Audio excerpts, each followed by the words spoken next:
Everyone, welcome to Planet Underground's The Roundtable for Contractors, live from HBK's office in Chicago.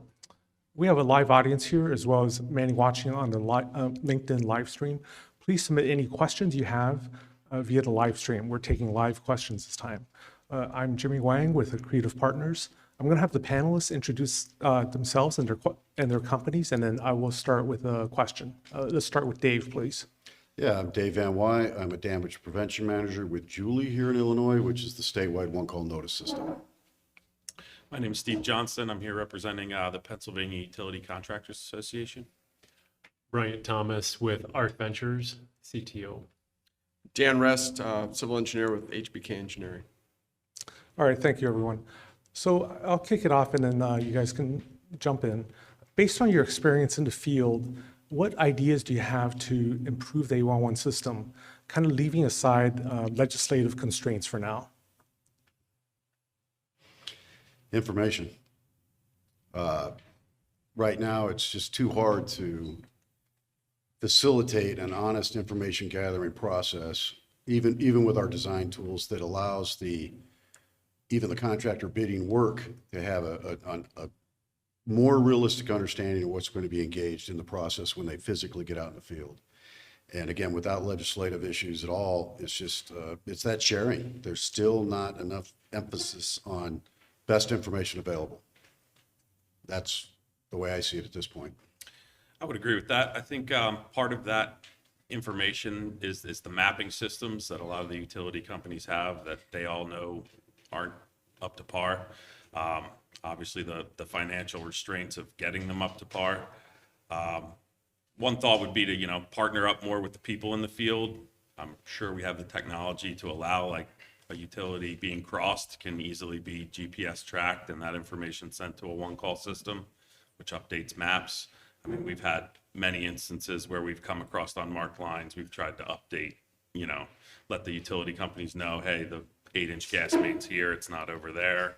And then a year later, we call another, one call in and it's mismarked again. And so it's a matter of updating that information, those mapping systems to allow for designers, contractors, one-call system. Everybody works off that. So that's ground floor.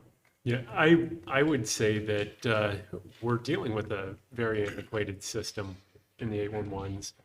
And if we're going to expect updates, we've got to expect the updates at the 811. And I would believe that the 811 history and their funding mechanism for the system that we all use is paid for by the utilities. And our utilities are hesitant to bring in thoughts like that to say, hey, let's coordinate with the field. Hey, they found something, let's get this back and document share. Oh, this is proprietary information, but is it really? I really question that, because once a mark hits the ground, it's public domain. I would venture to guess that if something went to court, that it probably would end up saying public domain, because you put a mark in public domain. You're in an easement that's paid for by the public.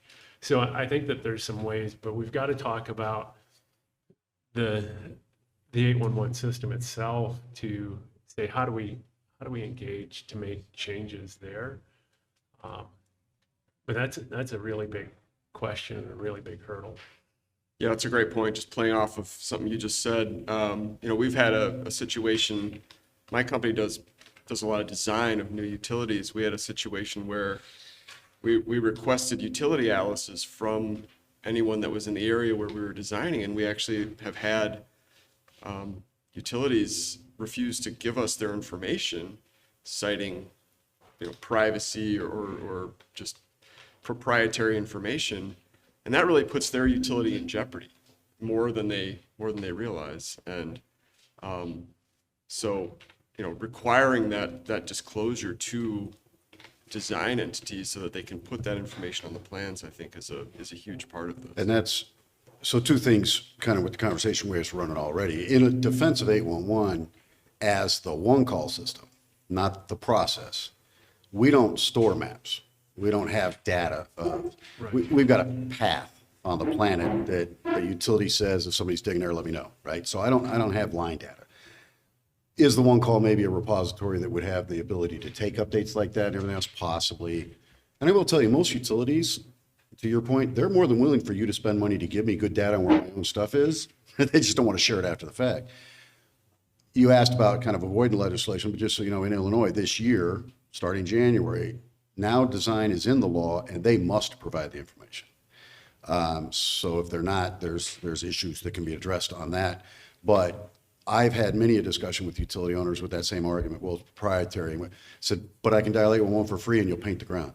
Right. So how proprietary is it, you know? Right. And so, I mean, we even had that discussion at the federal level, you know, even like PHMSA didn't want some pipeline sharing line location data and won't allow you to go onto their national mapping system and go to the street level, right? Yet they mandated every pipeline that crosses public right of way, put a big sign on both sides saying, here's my pipeline. Yeah. Those two do not blend well. So it is systemic to your point. The system has a lot of, not my backyard. And I think that's something that has to be overcome.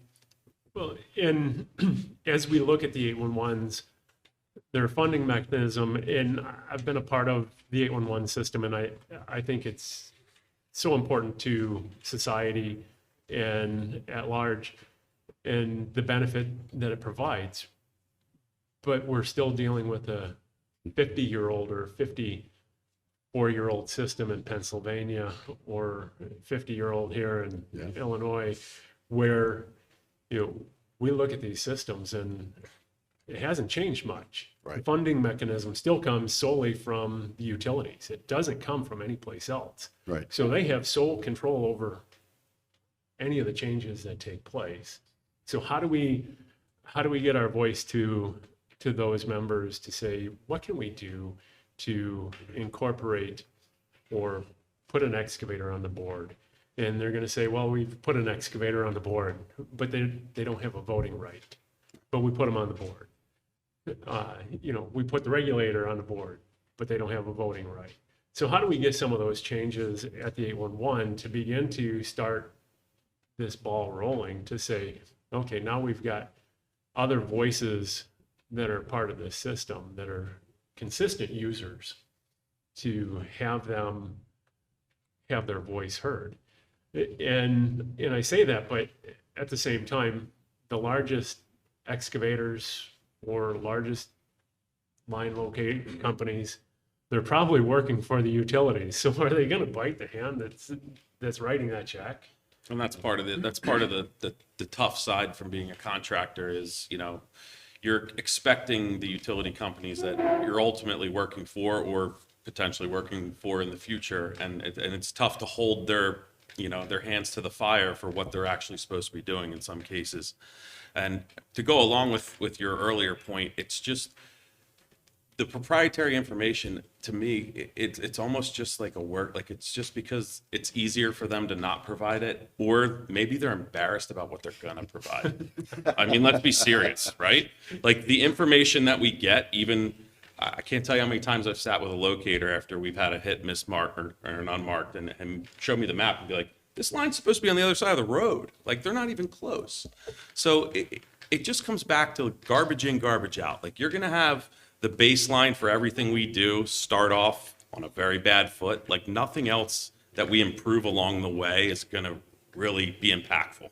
You have to get a mapping system that works. And unfortunately, the utility companies don't see a profit in it for them to know exactly where it is. They're good enough for them at this point. And that's not, they can, everybody cries safety and all that stuff, but ultimately it comes down to dollars and cents. Part of the problem on the mapping, though, to be perfectly blunt, and this is a line I use constantly for a lot of different scenarios, but this is one of the biggest ones. I used to work at a major investor, and I stood on the 13th floor with a VP of operations and explained to him why the maps were important. He's like, well, don't they just hook up? I said, come over to the window. Looked at 5 acres of parking lot. I said, without a map, I need you to prove to me there isn't a line under that parking lot. Right. I could see a cabinet over there that's got a line coming out of it. That's a no-brainer for any locator. They walk over, they clip on, they see what they got. Don't necessarily need a map to prove pro or con there. I said, but the map is a backup to what the locator can and can't find. without a valid map, you know. So what it really came down to, and I say this a lot, the people that have the horsepower can't spell excavate or locate, metaphorically. And so they don't see the value because they don't understand the jeopardy they're putting their own system in and everybody working around their system, which includes their clients, right? The ratepayers. They just don't recognize the impact of that. And now, as far as the board goes, though, a comment I would make on that, on our board, what I've seen is, and some of them are in the room with me, so they know that I don't care. But the reality of it is, I've been at Julie for just going on 25 years. What I've seen is a generational change as we do bring in, even if they're from a large investor owner or whatever, the younger they are, the less they're likely to push back about you having a vote on the board. You follow what I'm saying? Mm-hmm. So we have increased voting seats on our board outside of the utility industry, which has been a good thing. It's still just one vote, but it's at least a vote. And, but I'm a believer that the boards of these one-call systems should incorporate all aspects of the industry, like the regulators. A lot of people on our board are afraid to let them in the door, and I'm like, why? I mean, you may not like them, but if they're on the board and talking with you and voting with you and everything else, everybody knows where you're going to land. It makes it a cleaner process in the long run, in my opinion. I don't know why a lot of states don't have the state fire marshal on the board. Right? They're the ones who respond to the 911 calls if, you know, something gets hit or things like that. Why aren't they on there? So they understand the process better too. So I think the boards are definitely a starting point, but I think a lot of that though is industry and not as a legal definition, industry lobbying is really what can expand that board. It's kind of like anything. If they give an inch, they're afraid they're going to lose a mile. So, Right. you know, to give up one seat, then they're going to lose 2 and 3 and 4. And in PA, we do have a few contractors. I think it's three of the contractors hold a seat on the board, but you're outvoted every time. It doesn't matter unless you can have an even shake. You know, at the table, you're going to get outvoted. 9 times out of 10 anyway. So, And a question I have, and I'm trying to stay away from some of it because Jemmy said stay away from legislative type things right. that take various actions. But and it sort of came up when you were talking, and I wanted to say you get what you pay for. So how much do you pay for locating? When you call 811, how much do you pay? nothing. Yeah. You don't pay anything. An annual $100 So fee. what do you expect? Right. You should expect nothing. And essentially with some of the response, some of you are going to say, I get nothing because I call, they're late, they don't show up, or, the utility, I'll call the utility, complain. And so, but how many of you are willing to pay for a ticket? Yeah, but ultimately you have utilities that are using public right-of-ways. They're not, if they want to have it handled that way, then pay every homeowner along a street to access a right-of-way in their front yard to put their utility. They're putting their utilities in a public area. And the people digging in that area are also installing utilities for a public area. And too many times it's pointed out that the contractor this, the contractor that. The contractor's out there just trying to facilitate utilities to the public. Right. Ultimately, they're in it for business to make money and all that good stuff too. But they're out there putting utilities in for the public. They're also doing good for the public.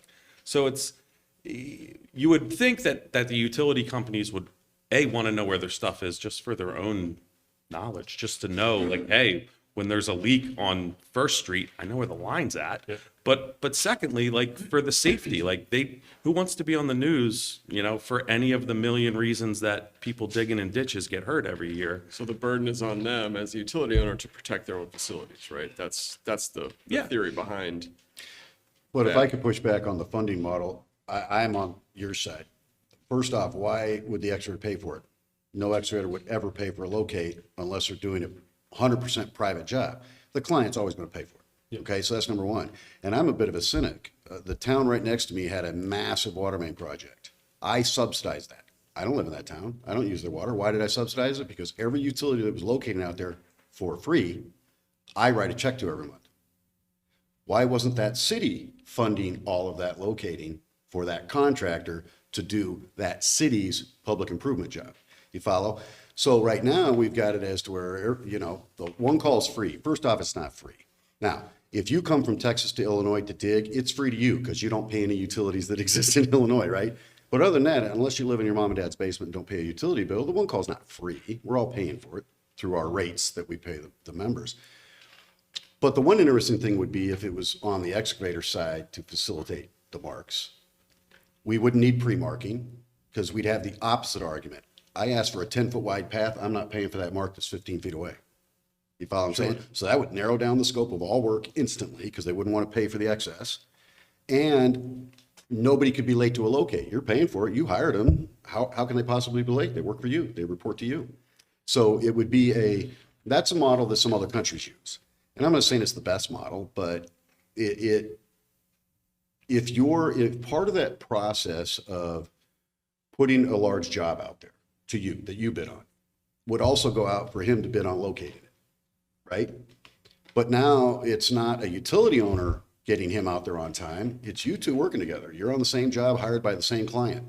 Figure it out, make it happen. So then, but that would require then any given locator that's hired for that job would have to locate every utility, is what you're saying. Well, the way I would say it is if a utility chooses to keep it proprietary, then fine, meet the 2-day limit and get your stuff located.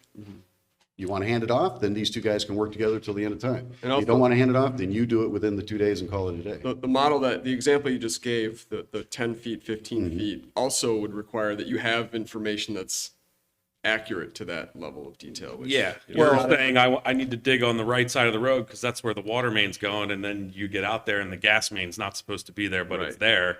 That's why Well, but that's utility what- people give themselves a buffer because nobody knows where anything is. Well, but that's part of the reason for that, though, is to be perfectly blunt, and we had the same problem in Illinois, and this year, hopefully, it'll start improving, is because the design process, the vast majority of municipal work in this state, nobody does a design on the front end. They just say, yeah, we think everything's on the east side, so put the new water main on the west side. And what they do is they force the contractor to be the poor man's engineer on this job. Yep. You call in right away to right away because you don't know where you're going to put it till you see the utilities marked. Again, why is the free side of the equation making up for the inequities of your clients? It should be done on the Can we front talk end. about Yeah. that for a second? So the law you just mentioned, I know we're not supposed to talk about laws, Yeah. but can you just briefly give a synopsis of what So that is? basically, we've had a design process at Julie for over 25 years, but it's always been a tool. So there was no teeth in it to say, company X, you must give them your information. We changed that. Now the design process is in the act. It does require that any facility owner mentioned on that request must communicate with you and provide information. If they don't have it to provide to you either on paper or digitally, then they're required to go out and mark the ground. Okay. Now, if they do mark the ground, they can charge us. So that's all will go on the law. But now they are required by law to work on it. So when they call on that, when that ticket gets called in, they have to submit a set of plans with No, the ticket? same way as in the past, you reach out to them individually. PA is a little different. Like we've Yeah. had that design side in for a while. Yeah. And again, it comes back to if the person providing the map gives a map to a designer that's not accurate, what good's it doing? Right. But back to your funding issue. So when you see your utility bill, at the bottom of it, you see about 15 what we'll call fees at the bottom. You have no idea what they are. Right. All right. So like why don't we just add $1 to everybody's bill? Like can we fund this thing that way? Like, is anybody going to miss $1 on the end of their gas bill? Like, you know, Obviously, we dealt with the Citizens Utility Board in Illinois. Yes, they would shut that down legislatively in 2 seconds because it's already being funded, right? In other words, when I write my check to that electric company, they're already funding their locating. So why do we need to add $1? They're already funding it. Why do I need to do that? because we're trying to get additional funding to upgrade systems and things that are antiquated and having financial resources to do that. I don't have a problem with it. I'd love to see on every utility bill a line item on there for the cost of locating. Because that would inform the public as to what this actually costs, because they don't realize right now. I can't even imagine Illinois do the numbers. I'm sure it's $500 million is spent on locating every year. And the reality of it is, if we look at that, it's probably $250 million worth of labor needed, $500 million is spent because we don't know where the lines are. Right. So let me jump in here. The funding question, is it, it doesn't seem like to me it's a funding an aggregate question, but who is funding? So when you're a customer, we use the term stakeholder a lot, right? That's different than customer. Customer is someone who pays money for something. When you're a customer and if something is late, your product or service is late or incomplete or not of the quality you expect, you can dispute the charge, you call your vendor, you call the credit card company, whatever, right? In the 811 system right now, who is the actual customer? Well, you would argue whoever called to have marks put on the ground. But they're not paying. Customer is someone who pays Well, cash they're or the something. beneficiary. I mean, yeah, who Okay. the customer is, the financial model is a little different, but they're the beneficiary Who's of. paying into the system? Well, but that's my point. If you live in the state of Illinois and you call into the state one call to get locates, you've paid for those locates. It's, when I call into 811, that act is free. Well, yeah, but that's like So who saying, who is actually writing a check for that specific action? well, but let's break this down a little bit. Ultimately, everybody who's paying the utilities. Yeah, It's when like I- driving on a road, like Well, everybody when I pays. pay- Okay, but the utility is paying for that action. Correct. Absolutely. So is the utility, I mean, if you leave all the abstractions aside, who is the customer of the 811 system? The utilities. Right. Absolutely. And they carry the bill. And so this system that we're talking about, they're not ready to change. I guarantee you, because they're pleased with what they get. The measurements that we currently have in the industry, they're happy with. Because, and I had a conversation with somebody in the industry, and I said, as long as you're calculating damages per 1,000, everybody's going to be happy because they fall within a measurement that you're happy with. And you can go back and say, look here, we're in this 99 percentile range here, so we're good. And until you change that, your message is going to really remain the same. And until because if you're working for a utility, and you incur a cost on that job, you're going to calculate it into the job. I do. I'm going to calculate, okay, this is the man hours, this is what it takes. And so it goes as part of that job. Well, so if a excavator or an engineering firm or a locator starts to pay into the system, starts paying per ticket cost, just like most every one-call system in our country is paid by the utilities, they pay per ticket. So if an excavator or a utility or engineering firm, locate firm, everybody but the general public pays into the system, then somebody has a leg to stand on to go to the regulators. So right now, if I can summarize what you just said, Brian, is the utility is the customer and is the only customer in the system. Everyone else are stakeholders, and the caller/contractor is the primary recipient of the product. Is that flow kind of a key, I guess, cause a lot of the disconnect and misalignment of interests? Well, I think to a certain extent, yes, but here's the problem. So in Illinois, for example, a little over 1.5, just shy of 1.6 million calls last year, 80% of which were done by or for somebody working for a utility member of Julie. So when we say the contractor, and I get it, you're a contractor, but if you were hired by a major investor-owned utility, the utility's still the customer. They're the ones who hired him to do the job. What's the difference whether I hired him to do it or I had my own employee go do it? None. The work is being done for that investor-owned utility. So the investor-owned utilities, not just the investor-owned, the municipals, everybody else who's a part of the one-call system, while, on my system, for instance, I run a report every month, municipals are about 10% of the total recipients of dig tickets in the state of Illinois, even though they're the largest single stakeholder, right? Because there's 900 and some odd municipalities in the state of Illinois, but they don't get that many tickets because we got a lot of towns that get one ticket a year, right? They're that small. So, but those little bitty towns are also the ones that hired a contractor to do every ounce of work in their town. So is it a contractor doing the work or is it a municipality? So, It's a great point. Yeah. We have an interesting question from the live stream audience. What if we just eliminated 811 and just held people responsible for the damages they cause? well, and I work at 811, I couldn't care less if it went away tomorrow. If there was something put in place. You could start your locating. retirement. Well, no, I'm not going back to locating. I grew up, I don't do that anymore. But no, here's the reality. The 811 process is valuable for what it is. That's not to say that the potential doesn't exist for it to go away for completely reasonable reasons, because you have the ability somehow to gather the valuable information you need without contacting my unit, right? But you'd still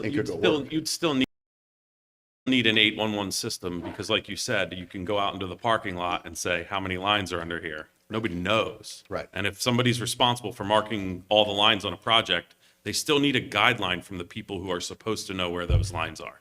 So could we locate them? Yes, but would it still require some sort of design ticket that would say, hey, there's a water main here, there's a gas main here, all the houses have services, but guess what? The electric's overhead, so you're clear on that. Yeah, that's so right. you'd It's at a least great have, hypothetical, but Yeah. Well, but how here's would the, you here's the actually- reality though, on the 811 system, which is what I am.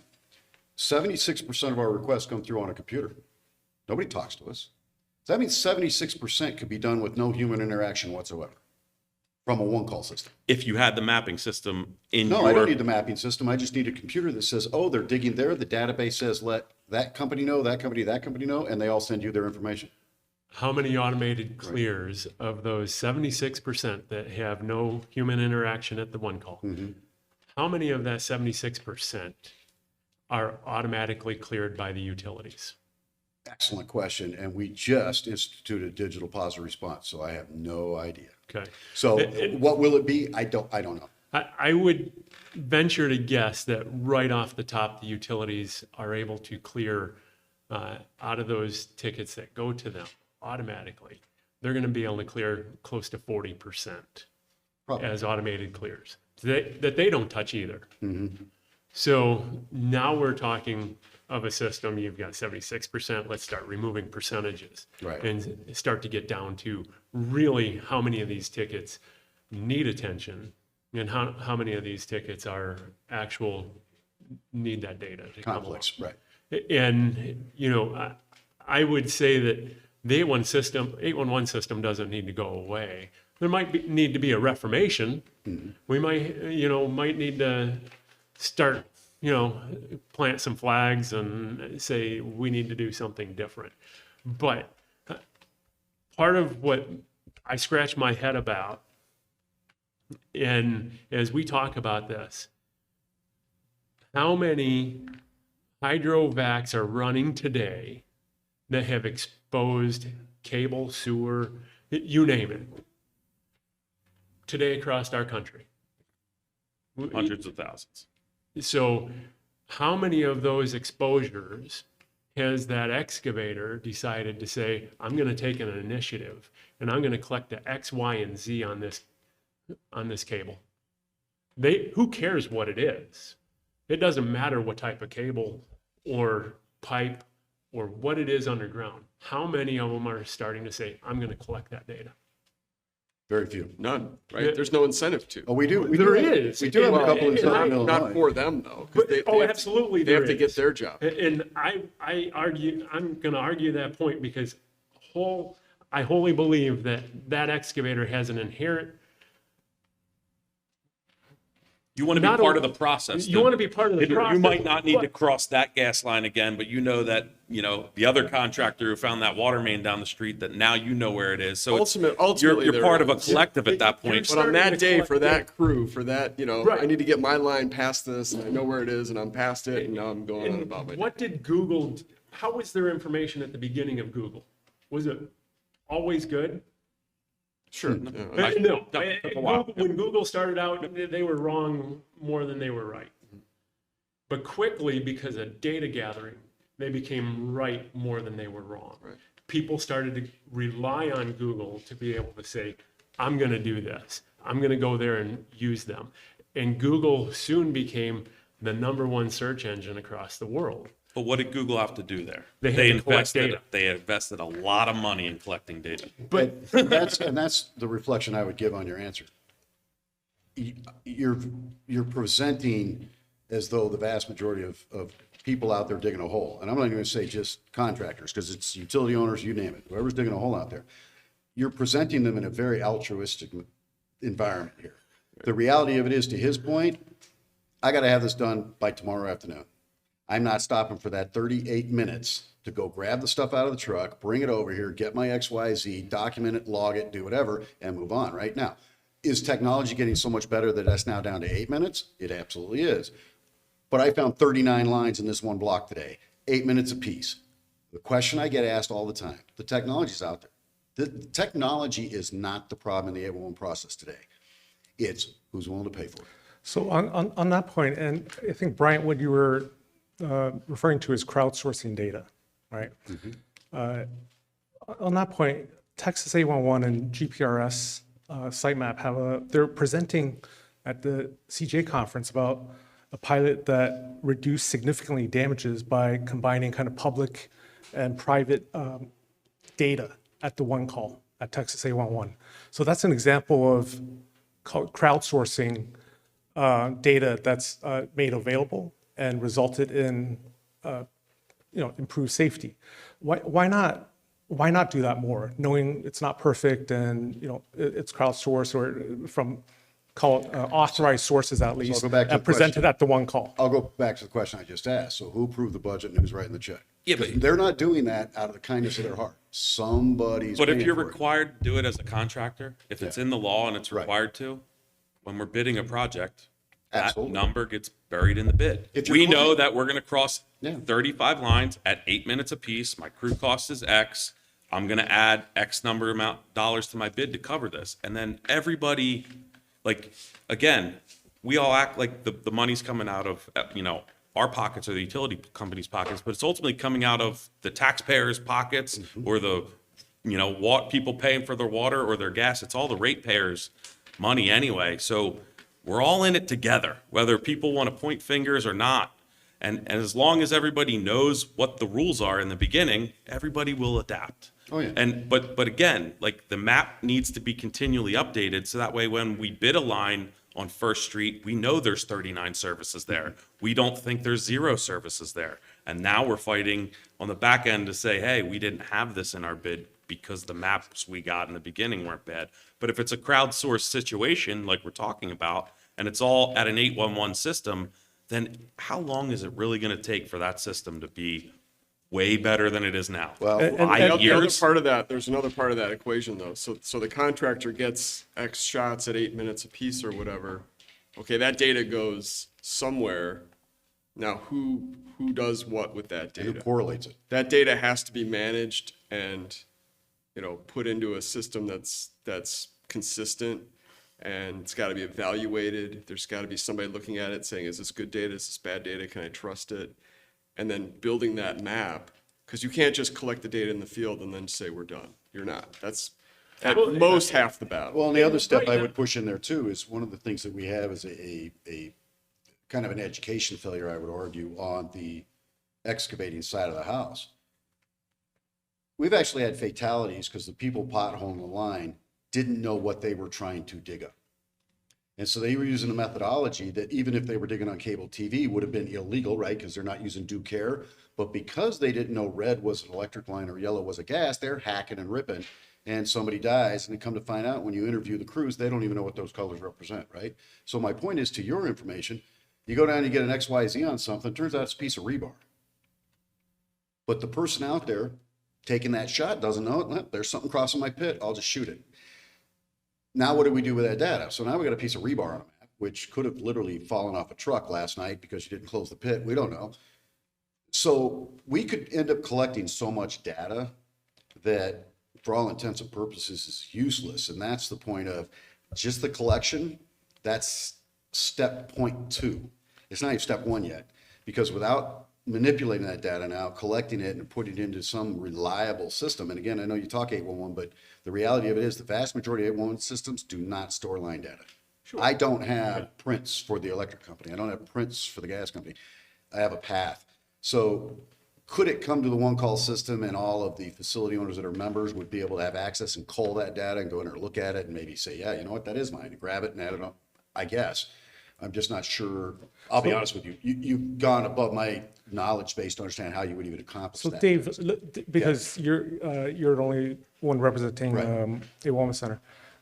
Hypothetically speaking, let's say you asked who's paying for it. Let's say that kind of crowdsourcing of data that's been, how do you say, screened by a professional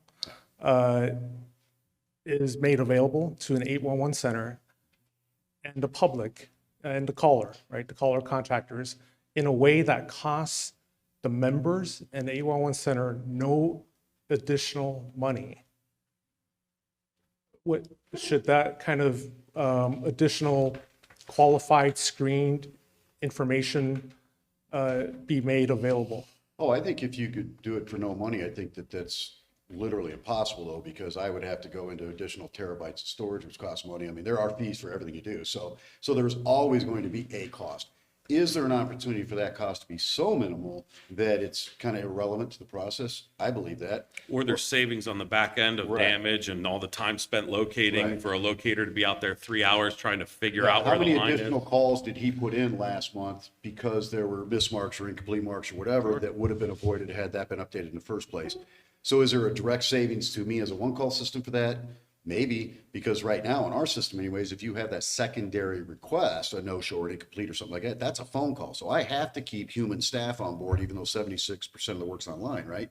So that costs me money. I'm taking that call. If he didn't make the call in the first place, there's a savings. I've made this exact same argument, kind of a different scenario, but same line of work. We now have, at least in Illinois, and I'm assuming most states are doing this, the gas industry, whether it's contracted in-house, doesn't matter, as they do work in the public way. They're cameraing and collecting the data for the sewer systems that are in the public way. And they're doing that both before and after they excavate, basically to lower their liability, saying the house blows up, wasn't me because I didn't go through your sewer line, right? And that data is sitting around in somebody's bottom of desk drawer collecting digital dust, never to be shared with anybody. And I'm Potential like, evidence. well, but here's the other problem with that, though. Sorry, Dave, we're running out of time. This Yeah. time flies when you're having fun, right? Yep, yep. One last question, and please try to give a short answer. Mm-hmm. Over a 1-year period, what do you think costs a typical contractor more? So not like 1 week, 1 day, over a 1-year period, what do you think costs a typical contractor more? Late locates and the associated downtime and delays, or damages?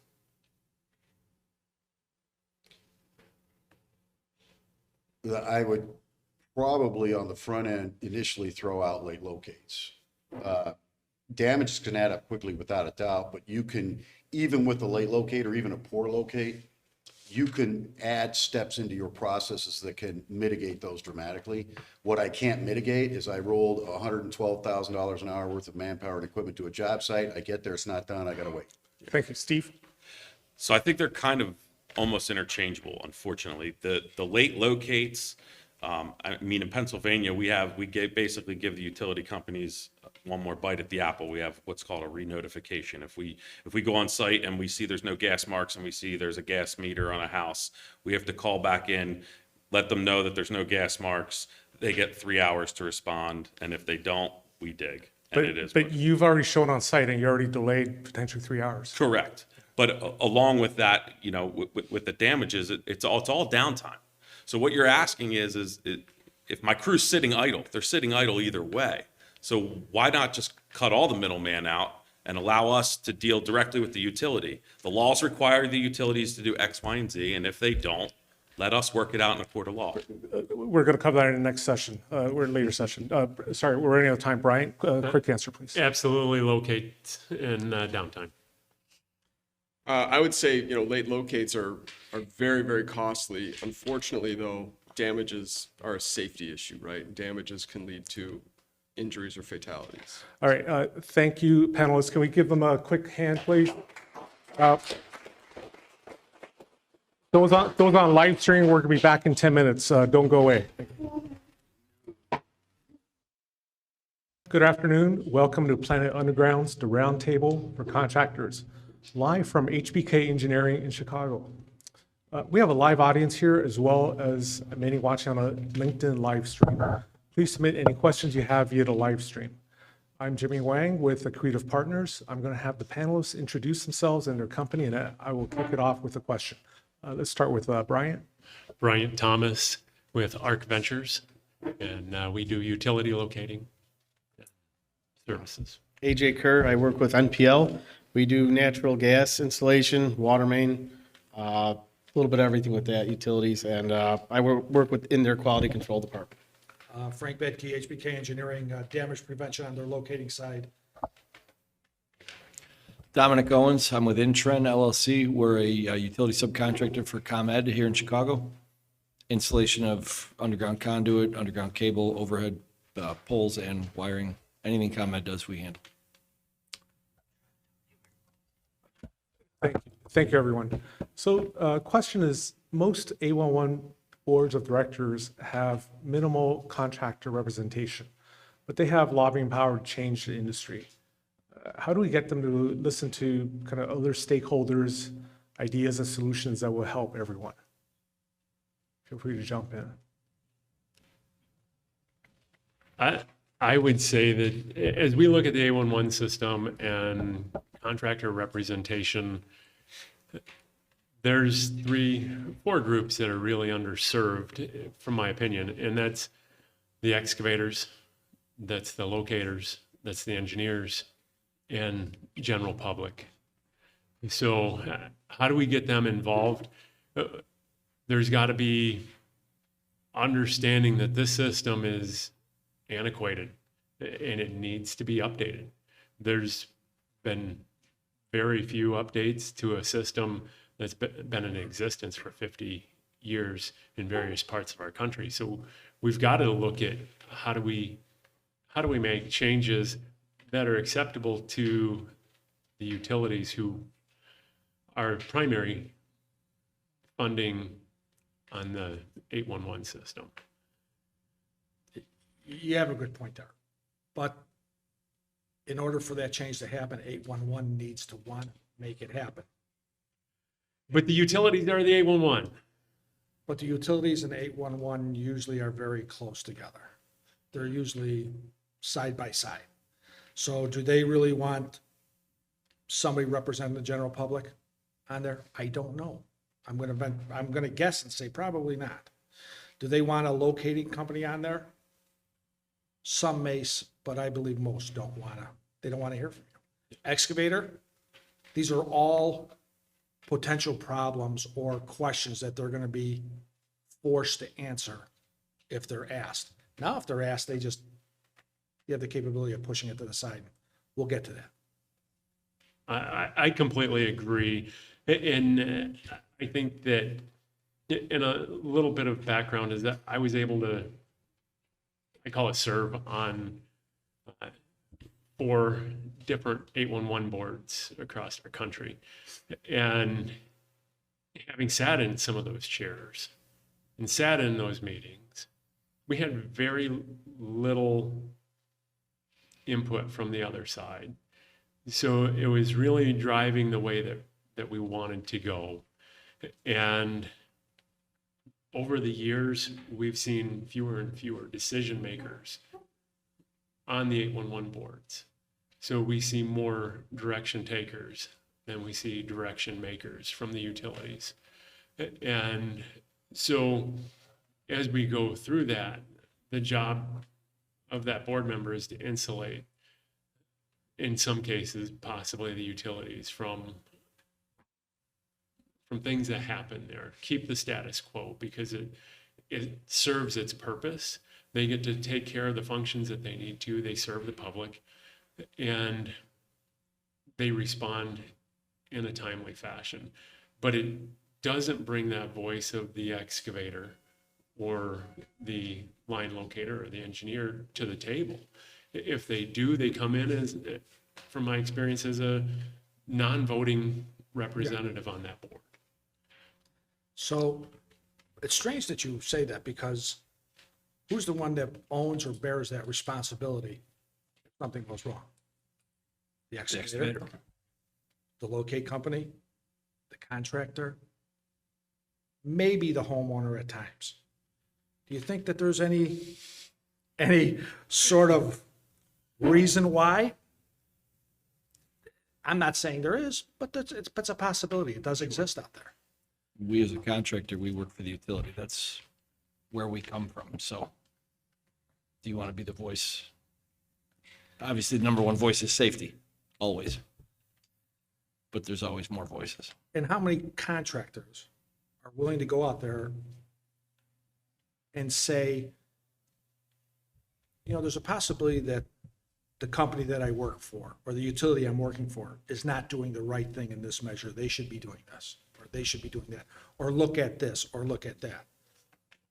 I don't know of any that would do that. It's, you know, it's hurting them out that, you know. hurting Well, if they do, it has to be in a eased way, you know, in a very politically correct. easy politically way. correct, nice way, said nicely and everything, but I think coming from a contractor, an excavator, that a lot of those issues do need to be discussed because they affect us, they affect the public, safety and everything. So they are things that do need to be talked about, you know, and do need to be brought up. And, you know, I think everyone kind of should have a voice in that situation and brought to the owners and say, hey, here's kind of what we're seeing, this isn't working, and how can we together resolve it and make it a better process? Because, you know, change is uncomfortable, it is, but if it could better a process, make things run more smoothly and make it safer for the public, the excavators and everything, I think it's worth, you know, bringing to their attention and figuring something out, you know? So what I'm hearing so far is the utilities really run 811 systems, right? Because they're the primary or only funder, direct funder. And many of the other stakeholders work for the utilities, right? And so it all kind of centers from utilities, and a lot of those stakeholders who work for utilities are rightfully, you know, prudently so reluctant to voice call it dissent or other ideas too loudly. So where do we go from here, right? Is it all the utilities? Maybe, is it the utilities, the 811 system is good enough? It's fine, it's good enough for them. And it's not good enough for maybe some of the other stakeholders, but you guys a lot of you guys work for the utilities. I don't know if it might be good enough, but I think that's what they know and that's what they're comfortable with and that's just what they've been using for so long. Like, well, what else do we do? You know, I don't know, can't really speak for them, but it just seems like maybe that's just been their system for however so long that's just kind of what they go with. You know? As you said before, change is painful. Yeah, it's not easy. They don't necessarily want to change. It's meeting the guidelines that were set out there. Do the guidelines need to change? Maybe. You know, do they need to make utility owners more responsible than what they are now? Maybe that's how you do it, because governing bodies are making excavators more responsible for what they do in the ground, for what they do. You know, I don't know. And I'm going to say that I think that you're right, but with responsibility comes another responsibility. And that responsibility is start to pay for a system. And if you're not willing to pay for a system, I don't believe that you're going to get a change in a system that you're not willing to pay for. And so there's a lot of entities out there that are going to say, one, we don't want you to pay for the system. We want to give it to you free and keep subsidizing you. And others are going to go, I don't want to pay for it because it's going to come out of the back end over here and I'm not going to see the return on it. So until somebody says, I see where my return is going to come from, now I'm going to pay for the system. And you start to see entities jump in and say, I'm ready to write a check. You're going to start to see some changes. So how, good point. But how do you get your return on investment for a newer system? And I think there's a lot of ways that it could be done. I really do. I think that there's technology out there that allows us to become better at what we're doing. whether we're excavating or whether we're line locating or whether we're a utility just providing that service. I think that there's a lot of technology that can assist in realizing the capital there. And the other side of it is if you're excavating, you shouldn't see downtime. That's an inherent cost recovery right there from the system. And so if your hourly rate on a small crew showing up is, $2,000 an hour, and the cost of that locate ticket to the one call center that you start to pay on is $1.50. Is $1.50 really holding you back from paying it? Shouldn't be. I agree. Or let's say we come up with an opportunity where you get certified and you have a locator and you locate the job that you're on. The cost of that locator or the cost of you hiring a locator to come in and do that job, I would venture to guess is going to be a whole lot less than $2,000 an hour on downtime. So let me follow up on that, Brian's comment. I especially want to hear from the contractors on this panel. Why not open the system up to a program like what they have in Alberta, the ALP, Alternate Locator Program, where if the facility owner opts in and the caller chooses, right, it's all optional, the caller chooses, they can essentially opt out of the system and pay for the locate themselves, how they want, when they want, to the extent they want, and get more accountability. Call it concierge locating, whatever you want to call it, right? And so since they launched this in Alberta, they've had 7,000 ALP tickets with 0 known damages. The standard is typically 2 to 3 damages per 1,000. So why not open it up and let those who want to, why not have a 2-tiered system, right? Those who want to can pay for what they want, when they want, how they want it. So maybe minimize downtime delays, damages. With that, what do the I want to hear everyone, but primarily what do the contractors think about that? So that we be locating the facilities ourselves is what they're saying? Or you paid someone to do it. Pay someone to do it. And you would be the customer. You would not be a stakeholder, you'd be the customer. Well, I think it could work. I think, like you said, there was so many reported damages, would there be an incentive for some of these paid companies not to report the damages because, hey, I could just fix it, not report it, we look great, and this system looked like it's working.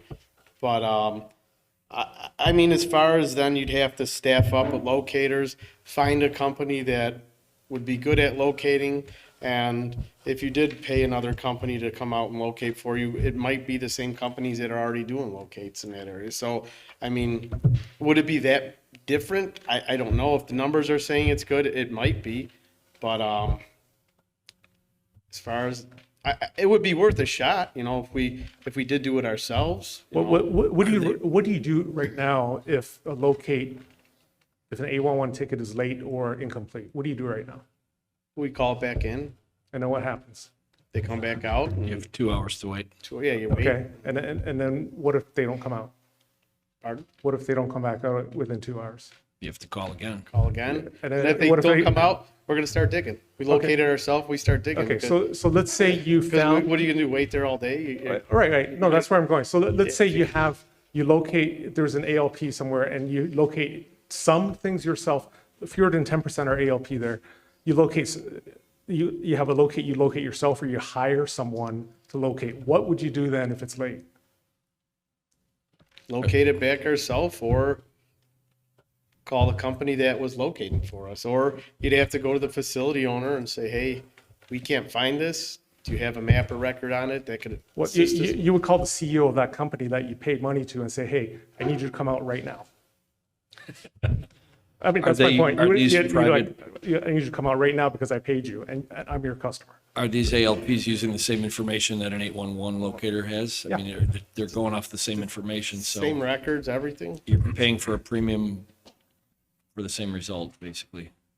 I would say yes, you are paying for the same result. The only difference that I see there is that our utility companies going to give contractors their maps and atlases. They opted in, so they are. So, and then what happens once that job is done? What happens with those maps and analysis? Do they stay with the contractor? Do they somehow disappear and go somewhere else? Are they updated? Exactly. There's Are the- they updated if they're not right? Because here's, that we heard earlier today, if you're not updating those maps and it's not a living, breathing document, then there's no sense in having those documents if they're wrong. Bad information is bad information. The other thing I would ask is, if you're asking if we as the contractor would use the ALP, we gave a bid to the utility, whether it was lump sum or unit priced. Are they going to reimburse us for that? Are we putting that into the bid now, which is going to drive us possibly out of the job? Let's say they don't reimburse you. Does your company, you don't have to give me an exact number, does your company suffer some downtime and delays over a 1-year period right now from the 811, because of 811 system, either late locates or incomplete, or you have to call it in again or whatever? What we've done actually through working with the Greater Chicago Damage Prevention Council and some of the people that Frank's introduced me to, we've tried to get our locates a day or two early so that we could have a GF or a foreman go by and make sure they're there. Maybe not the day we're digging, but a day before we're digging. So we know our locates are good or not good and can call in so that we're not losing a crew of 5 men for a day. Right, so what you're doing is you're just going out there to make sure there's paint on the ground. You're not guaranteed that paint is accurate, but you're guaranteeing that somebody was there. And that gives the GF or the foreman going Right. through the checklist an opportunity to do the pre-dig checklist and say, okay, I see a service coming out of that building. I don't see any paint here. Right. I'm missing something. So we try and be proactive because, as you know from our experience, we had some education, and that's what we've tried to do is educate all of our team that it's a lot better to have one guy go out ahead of time and make sure we do a good, thorough checklist before, rather than having to go before the damage prevention. And the utility's not going to pay it if we hit something. It's Correct. coming out of our pocket. But I think that once you know where everything's at and you're exposing it, you're golden. You can lock and load and here you go, baby. And you can make money and you can do it safely and install that product, the way it's supposed to be installed, map it. I don't know if you have to map it or whatever, but you're able to do that. But once you know where everything is at and everything's exposed, it's a great game for an excavator. It's when you don't know or you run across the unknown.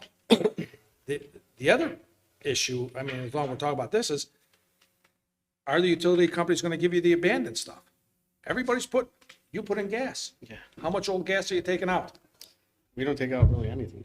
Once in a while we will. I know, and I'm not just saying you, I'm just saying, but it's No, but in across the general, we board. do, right. It's across the board. That's the way it is. Left in the ground. We're putting it all in, but we're going to leave the old stuff still away.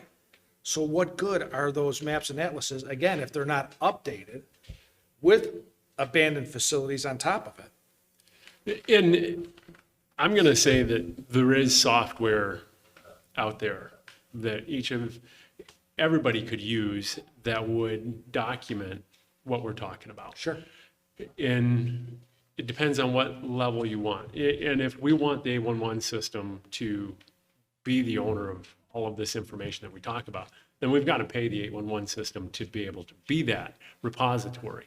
But if not, then we've got to say we want to hold some of this information within the system that we use, and so we have further documentation. The ALP program that Jemmy had brought up, there's a lot of great aspects of it, but it comes back to somebody's saying, I'm going to pay, and they're paying for an enhanced service. In reality, you're willing to pay because you're getting something above and beyond what you're paying for in the traditional service. And again, you pay nothing for the traditional service. So if you're starting to pay something and you're getting a return on that, you got to start calculating that return on investment. And those late to the game usually don't get as good of a seat. Correct. So the early adopters in technology and making adjustments to their service are going to see inherent gains and faster growth than those who don't. Some organizations that we work for are large enough where they really don't have a care because they're not going to get off put from the podium where they're at. But our growth, if we want to see it, we're going to have to be early adopters. So don't you think, I mean, we talk about this, but don't you think that technology has far passed way quicker than 811 can keep up with? Right. I mean, it's like, you know, lost, it's out of the park, it's gone, it's still in the air, still flying, didn't even hit the ground yet, and 811 still standing at home plate. Who pays for it? That's the thing, there's a cost to that new technology. It's not cheap. Well, and even if it's not cheap, it's already past them. So now trying to get into the game costs them more and more. But again, who's paying for that 811 system update? The utilities. Utilities. You've got So- to get them to buy in that Yeah. it's worth it. If they're okay with it, why would they want to change it? Right, exactly. So Because they put that on us to keep it safe and do our due diligence. Do you know it's one gas line there, or is there a live one underneath the dead one? Make sure you check it. Exactly, that's your That's our job. responsibility. Yeah, we're paying you, you do it, you find it, you Right. keep it safe. That's, And if you do something wrong, you violated our rules to dig by, and you're all you off gotta of pay to property find. for Yeah. Listen, if So, sorry, let me jump in here. Is Roundtable for Contractors. I want to ask the two contractors here. I guess I'm a little pleasantly surprised. It seems like you guys are pretty satisfied with what we have right now, right? You're pretty satisfied. Like, so it sounds like the system's working pretty well for you guys. What am I missing here? Like, what improvements would you like to see, if any? Maybe it's great. So, not saying it's a great system. I mean, there are, obviously, we all know there's issues with it, but the reality is for it to change. What are the issues with it? Well, like we said, the bad locates, the, you know, the maps and records. Say something's put in years and years ago, they're not great. So this utility that's right here is marked over here, then we're spending time digging, calling it in, trying to find it ourselves. The locators are busy, they're late, they don't show up. Now we're sitting around. Okay, so besides locates being late, incomplete, and you got to do it again yourself, everything's great. Everything, The information that the locators are given, some of that is antiquated, especially within the city of Chicago. If you're talking about water lines, you know the books. I mean, the books are handwritten books that were probably drawn up 85 to 100 years ago with a line. to with the every house. line, and it was, Straight you know, before noon, they were a lot more accurate than after noon. So it's a technology that needs to catch up on the public side, I think, as well, because some of those records, have they gotten technologically advanced in updating those and keeping those current? Okay, so here's what I heard. The locates are late. They're bad, your term, bad locates, inaccurate. inaccurate, they're incomplete, and then basically you got to relocate it yourself. You got to find, it sounds like you have a lot of, because it's different than what I thought I heard earlier, which is, it's okay, you know, everything's okay. It sounds like there's a lot of room for improvement. Oh, absolutely a lot of room for improvement, but to get a buy-in to change it and improve it, I think it's gonna take a lot, you know? And And no offense, it's not coming from you. It's not coming from a contractor. Buying and the change is not gonna come from a contractor. The Right. Buying and change is gonna come from utility the owners. utility owners, right? Those are the ones that have to do it. And as it was stated before, 80% of the tickets produced in the state were for utility companies. So therefore, that's your income, your livelihood. Are you going to say something to upset the apple cart? It takes a lot of gumption to do something like that, and there's a lot of people that won't do something like that. And I don't blame them. I don't blame them, because you don't want to cut your own, your food source off. what about the trade associations? Are they willing to go to battle Like the against the unions? utilities? The unions or the utility, Contractor Association? yeah, are they willing to go to battle? I think there's some contractors associations that will. Will the unions? I think some will, some won't. There's just, If you started seeing a pattern of injuries or fatalities of their membership, I think that would raise a red flag. But the workforce is being trained, whether it's a 35-year veteran or an apprentice wearing a green hard hat, they're learning from the people that came before them. You want to go home safe tonight. So you do what I'd done for 35 years. You take an extra 2 minutes, you put a hand shovel in the ground before you put a bucket in, and it might be an antiquated system, but it's keeping you alive and it's sending you home tonight. So is And it you- good enough for you guys? Is it good enough for the contractor that it's not worth, the hill's too steep to climb to, especially when often it's your customer at the top? Is it good enough right now?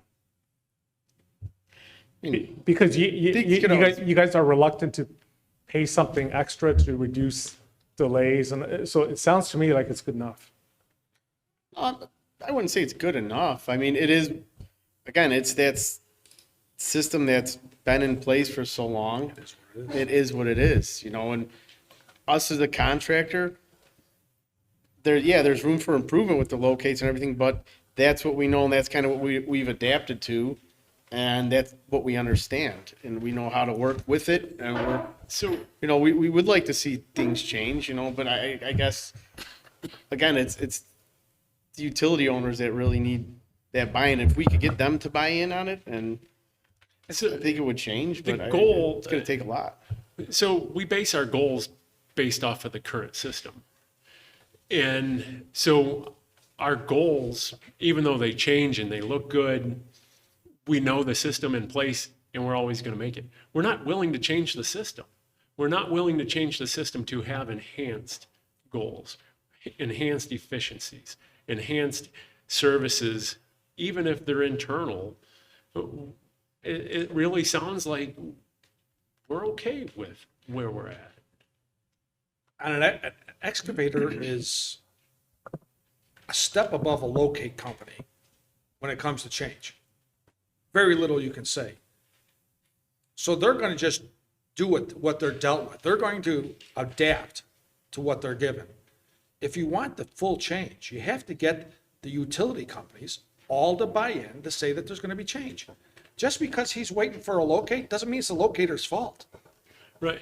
I mean, or he has bad marks. Again, if we were to go back and people brought this up earlier, go back and map, do better mapping, especially for infrastructure that's already presently in the ground. 10 years, 15 years, we probably have pretty good maps for what's in the ground. Prior to 15 years, anything that's in the ground longer than 15 years, good luck. So let me ask this, in the latest DIRT report, it was, CGA looked at 12 states, and approximately 50% of all tickets had one or more members on it who was late. So basically, about half the tickets could not be started, the contractor could not start their work on time because one or more of the members were late. What are you seeing in Illinois or maybe your multi-state, whatever states you work in? I don't see that kind of a delay at all. I would say it's random. I mean, it does happen, but like Frank said, maybe it's not the locator's fault they're late. Maybe they were doing some extra digging. It doesn't matter whose fault. Like, what are you seeing over a year on average? What percent are late? That you cannot start on time? I wouldn't have a guess on a percentage, but it's a pretty small number. Okay. Yeah, I don't It's not a problem. have that. I'm not saying it's not a problem, but it's not, I don't have that like data that I would know what it was. You know. But you guys, and I'd say you guys, I'm talking about the contractors, you guys have made change in the last 5 years where you're employing people to go out there to make sure that there's marks on the ground. You have personalized contacts with utility companies, locate firms, where you're trying to be a step ahead, where maybe 5 or 10 years ago, you didn't do that and you were waiting. So is that to say that they've adapted to the system? Yeah, we have, I mean, like, I'm saying, we have a lot of our foremen, I mean, all of our foremen have locating equipment. They walk ahead, a day or so ahead, so they could get ahead of things. If something's mismarked, unmarked at a house or on the street, they could call it in, that, you know, so they're not coming that day like, oh, well, something's not marked, now we have to wait. So we have adapted, and we're trying to, you know, stay ahead of the game, and so we're not sitting and waiting. But there are those situations that, wow, that no marks, no indication of something, but there it is, you know, we open the ground, so. I used to turn around years ago and used to say, lack of planning on your part does not cause an emergency on mine. And it makes me happy to hear that you have somebody that's out there looking at the next day's work, seeing where there could be possible fault or not, it doesn't look right, questioning. That's a whole generational mindset that wasn't there even 10 years ago. Right. So, you know, And I look at it is you're adapting to the system because you see the inherent flaws and you're like, to get ahead of those flaws and those, you've adapted to a system that, how much does your adaptation to the system cost you? Because I really wonder if you took that cost that you've adapted, that you apply to the system, what if you paid it into the system to change it? I don't think it's costing them anything. And I'm going to be real honest with you, because that foreman or that person that's needs to be there has to be there anyways. So he or she is going to be there for the 8 hours anyways. It's a different task that they're taking on during that period of time. So what's the cost to these two companies if they do that? I think it's zero. But they've added a task. So Yes, there's they a have cost to added a task. It's task. cost of task. But if there's a new system in place, is that gonna be a perfect system to where we won't have to adapt to it and it won't cost us something? There's always nothing's ever gonna be perfect. Do you know what I mean? So that Until new the- system's put in place, it may be better, but there's still gonna be flaws. We're still gonna have to adapt, and we're still gonna have a cost associated with it, so Until we're given the exposure to a different system, I don't think we know any different. that's what we know. So, and the one thing that I just want to say is that I hope that if the 811 systems adapt and they use more technology, that they don't bury themselves and use the technology of today, because by the time they get the technology of today, it'll already be outsourced or be old, and they'll have to go again. I hope that they at least give themselves the option to update or look for the future to what's going to come moving forward. Right, so if some of our customers adopted, let's say Monday, sent us an email, called us, said, we're not doing 811 anymore, here's the system we're using, here's the technology we're using, we're gonna go with it. We're gonna learn it as best as we can and figure it out, because that's what we have to work with. You know, that's what our customer wants, puts in place that we're gonna have to work with, and we're gonna adapt to that and figure that out like we figured this system out. And that's what we could do. You know, we can't really change it ourselves and say, well, we think this is better. We're not gonna go with 811. We're gonna go with this. Like, it wouldn't work if we did that. Our company, for one, 6-7 years ago, we got involved with the Damage Prevention Council in Chicago because we were having some hits on tickets because our guys were not doing the extra diligence. And through education and through teaching our guys to look for more locates and double check things, the fines that we were paying 6-7 years ago to now is definitely something our company has said, taking the extra 10 minutes is a savings versus damage. And I don't mean damages of damaging utility, but pulling something up and the fines we were paying, to them, it's worth it to have the extra body in the field for an hour a day or 2 hours a day. Sure. Well, and I want to ask, because I get the feeling that you're from some companies that are sort of near the top, or you would say you're at the top in your field here in the state, or in the states that you're working in. How many other excavators exist out there that haven't, either from roadblocks that they experience or lack of funding, or they're working for smaller customers, that they can adapt to the same way? How do they react to this system? And can they just implement the changes that you've made at your organizations and be good to go. If they want to stay in the game, I think they have to. It's just a matter of things change. You have, 30 years ago, people can say safety was safety, but safety today is driven by insurance and things like that. So safety is a very much more prominent part of the equation today than it was probably 30 years ago. So, and you said it, things change and we adapt. So, but we continue to adapt to an antique. Yes. We continue to adapt to an antique. And doesn't that drive you just absolutely insane when you look around and you see our world I mean, you can be on your phone and you can have, we'll pull up what 3 words app and it will give you a 9x9, 3x3 meter section of where you stand on the globe. Any place you go. And it gives you 3 unique words that's pretty cool. But our systems, one, it's difficult to ingest that on our sides. And so it's easier to adapt to the antique. Yeah, but who's causing the antique? We're forced. We are forced to adapt to the antique. Because of the people who control the one call, the 811, which are the utility companies. What's the return on investment for utility companies to go back and map things that they put in the ground 40 years ago? Right. And I agree. There's zero for them. But if you're going back through that same neighborhood 4 years later, what's the return on your investment if you stored that data?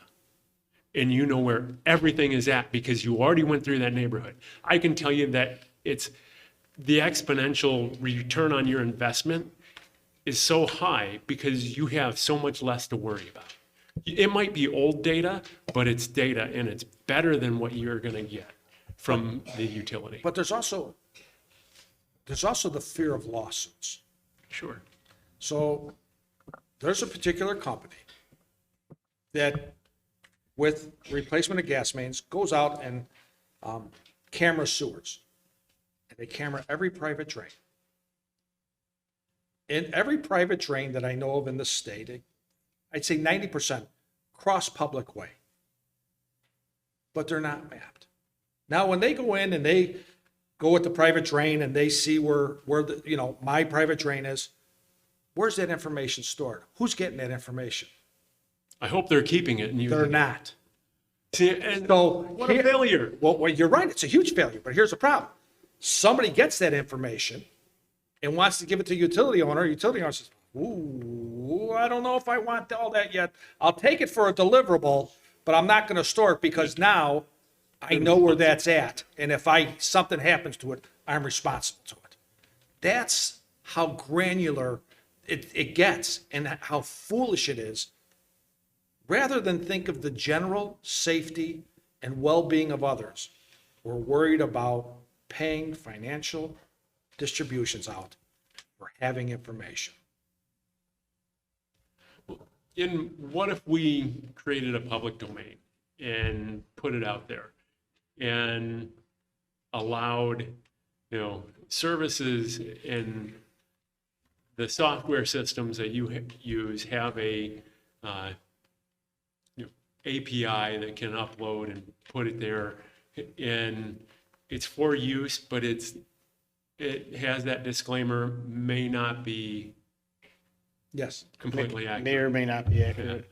But you put it out there and it interfaces that API. You could have all of the different software systems that are used out there to be able to have that API, and it's a paying customer on that software. So you know that somebody's putting it out there. They're not just going in and uploading garbage to upload garbage and to destroy a system. But what if you started to collect it?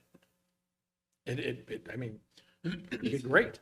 It's a cost that we're going to, if you're talking about as a contractor, it's a cost we're going to have to now add IT technology, IT people. Right. And is the utility that we're bidding the work to going to subsidize that in our bid, or are they going to say, no, we'll just use the other guy that's comfortable with what's there? Yeah, there's that extra task, like we were talking about with the guys going ahead and locating out for us.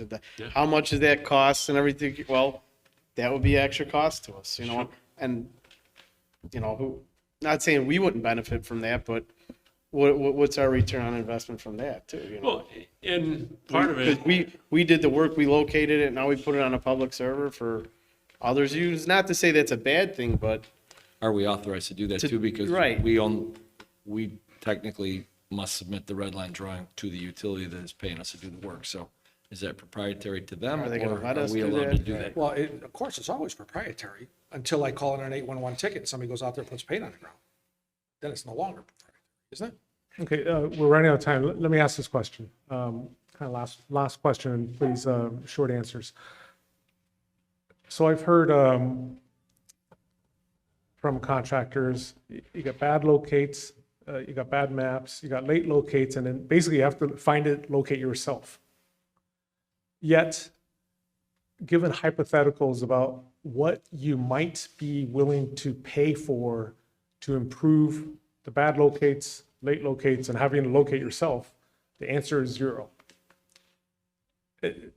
Is there, am I not understanding, is there a contradiction there? Or maybe you guys, it could be that you're such great doers, right? You're just like, look, we'll figure it out, right? I got my zip ties and duct tape and I'll figure it out instead of paying $1.57 more. I mean, what am I missing here? We're open to, it's not like we're not open to change. Like if something could be improved and help us, yeah, we're all for that. But we'd have to see what the benefits were first and what kind of cost savings, and it would be for us to jump in with both feet and say, this is what we're going. How much would it be worth, just hypothetically, how much would it be worth for you per call if you did not have to locate yourself? Be great. But No, 25 cents, 37 cents? I mean, I don't have a price on it. You know, I don't know what that price would be, but yeah, I think again, change is tough. Not that we wouldn't adapt to the change, but again, we're using the system that's in place, and that's what we have to go with. So I think it's a collaborative effort between the utility, the contractor, the municipality we're working in, and all the other underground facilities. And you can't hold one responsible over the other, but we have to deal with what we're given. So I don't know if it's the contractor's place to say what we're willing to pay, because we're already submitting a bid that's short on margin now because it's so competitive. But if you knew about it beforehand and you had an idea what it would cost, you would gladly throw that into your bid to recover those costs, correct? yeah, I would believe so. Okay. what if the permitting agency required you to throw that in there? If that's the case, if the permitting agency is throwing it in there, then that's something we can say that's per compliance with that municipality's code. And then therefore it has to be submitted in the bid. You know, there's usually a disclaimer of utility to provide permits or contractor to obtain permits. Then it's a cost that we would. there'd be a factor line in our item bid. for us. So yeah, or change order we'd have to get. Yeah. So maybe a municipality that's been having a lot of difficulty because of overbuilds and so forth could potentially throw that in there, and it would be a cost that you could, and maybe an opportunity for system change. all right, on that note, I want to thank our guests. Can we give them a second? So those on the live stream, please stay on. In 10 minutes, we're going to start the next one. Thank you. Good afternoon and welcome to Planet Underground's the Roundtable for Contractors, live from HBK's Engineering's office in Chicago. We have a live audience here as well as many watching on the LinkedIn live stream. Live.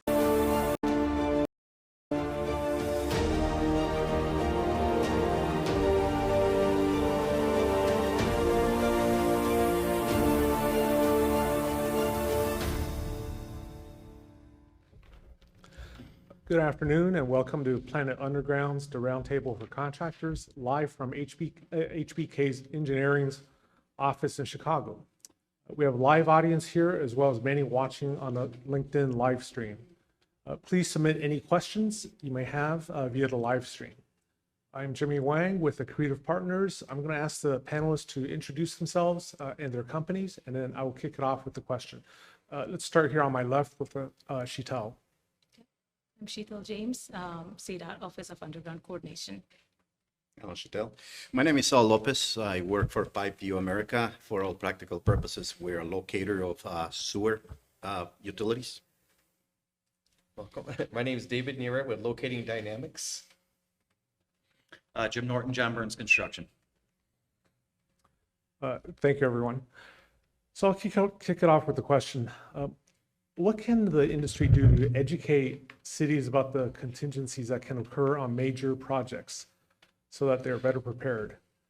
Related, what innovative programs are there from cities that have yielded positive results that you know about and can share? Anyone feel free to jump in.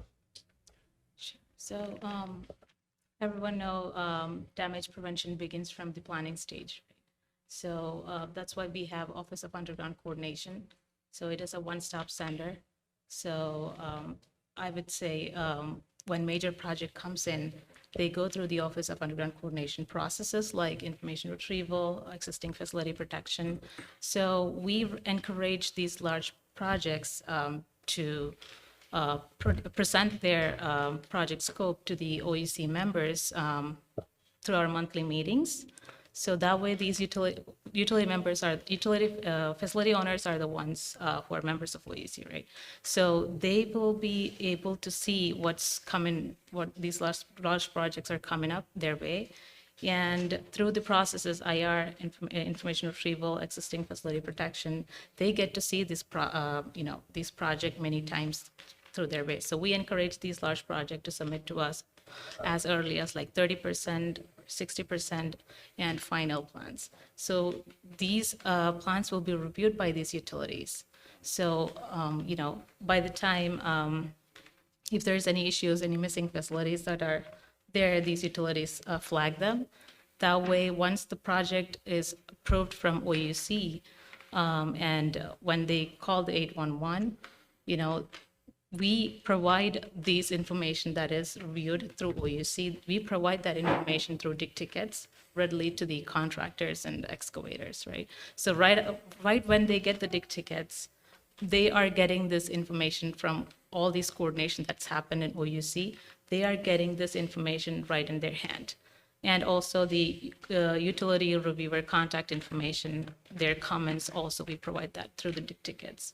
So that way they get to see early, even before locating. They can see right when the dig tickets they get the dig tickets, they are seeing it. And when they have the locates, they can compare with the plan set to see, okay, if there's some missing utility, they can call in the second call that there's no show, or when they see that the utility is located at say 25 feet from north line, and in the plan it's 10 feet north, right? So at that time they can make that clarification with the utility owners and report that back that there is. I think everyone on this table has worked with OUC at some point in our career, in the design phase, from my side. The construction phase. I'm the one John Burns. contractor that won't complain about OEC. That's right. Actually, I besides the time it takes sometimes, it's one of the best programs that we have in the city. And so it's a first circle, right? Because even in order to get a ticket from the city, from the 811 digger system of the city, you have to have had a permit, Right. For the locator to come in and do that work. Going back to the question, what can the industry do? Frankly, when I talk to other municipalities, I tell them, look at what the city of Chicago is doing. If you want to really coordinate, some people think is painful, is long. There are a lot of reviews and multiple reviews. But at the end of the day, it works, and it works for the benefit of all. I know that other cities, I happen to know that other cities have visited the OUC to learn from them how to coordinate between anybody that is going to be installing facilities. We don't like mandates for the most part. We don't want to be regulated, but I think that's one case where, the city didn't get there just by volunteering. It had to be not at all. mandated. And I think that's the thing to do, demonstrate the good work that OUC is doing, and then look then at the ordinances that have to be in place so that all of that can work. Exactly, yeah, no, the issue with that though is what we have even in the last two sessions that we've been talking about, the thing that's missing the most is communication. The OUC gives it to us. Those prints that we get provided, that's a form of communication to us that gives us some kind of affirmation, gives us some kind of confidence when we're out there in the field. You know, we try to practice like Intren and them said earlier. We send somebody 2 days beforehand. We take a look at it. We look at those OUC prints. I can tell you though, when I go through an IDOT job, you know, we do a lot of work on the tollway. We do a lot of work on IDOT. And when we go through, and it's part of our bids, right? We tell you, we want to have the prints. We want to know. A lot of times they'll only give us our information on those prints. They're not going through the proper firm or the proper design, and we end up showing up and, oh, here's Buckeye Pipeline right here, and what the hell are we going to do now? You know, it's just the communication is really bad. And that's where it gets on to the point of they need to get into the system. A big firm like IDOT that's not involved in the one-call system is a huge thorn in everybody's side. Because me as a contractor, when I have to call out 4 miles of work on 94, and I have to jump through hoops to try to find a way to get this lighting marked, I have to take 10 extra phone calls on top of making sure that everybody responded to the 811. A company as big as that has the records that they have, until we start getting them involved, it's still always going to be really hard for us to work on these projects safely. Yeah, I'm gonna say after working in Chicago as in the contract world of locating, the city really has set the standard of what it takes to manage big projects. I think I kind of went through the life cycle of when it was really bad, and the city decided like, hey, you know, we're gonna do something about this.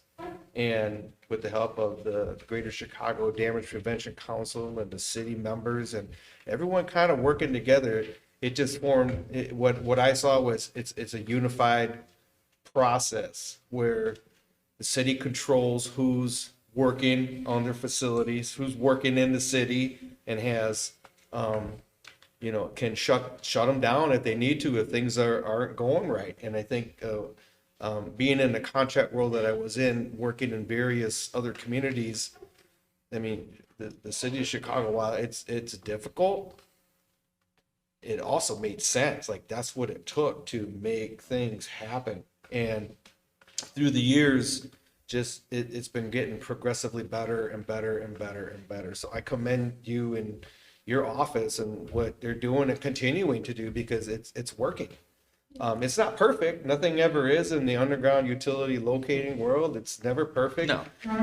And even my background with experience with John Burns construction, and Saul and I have a background, just working together has always been the answer, has always been someone has taken a timeout, say, okay, I don't want to be in this situation where I have to wait.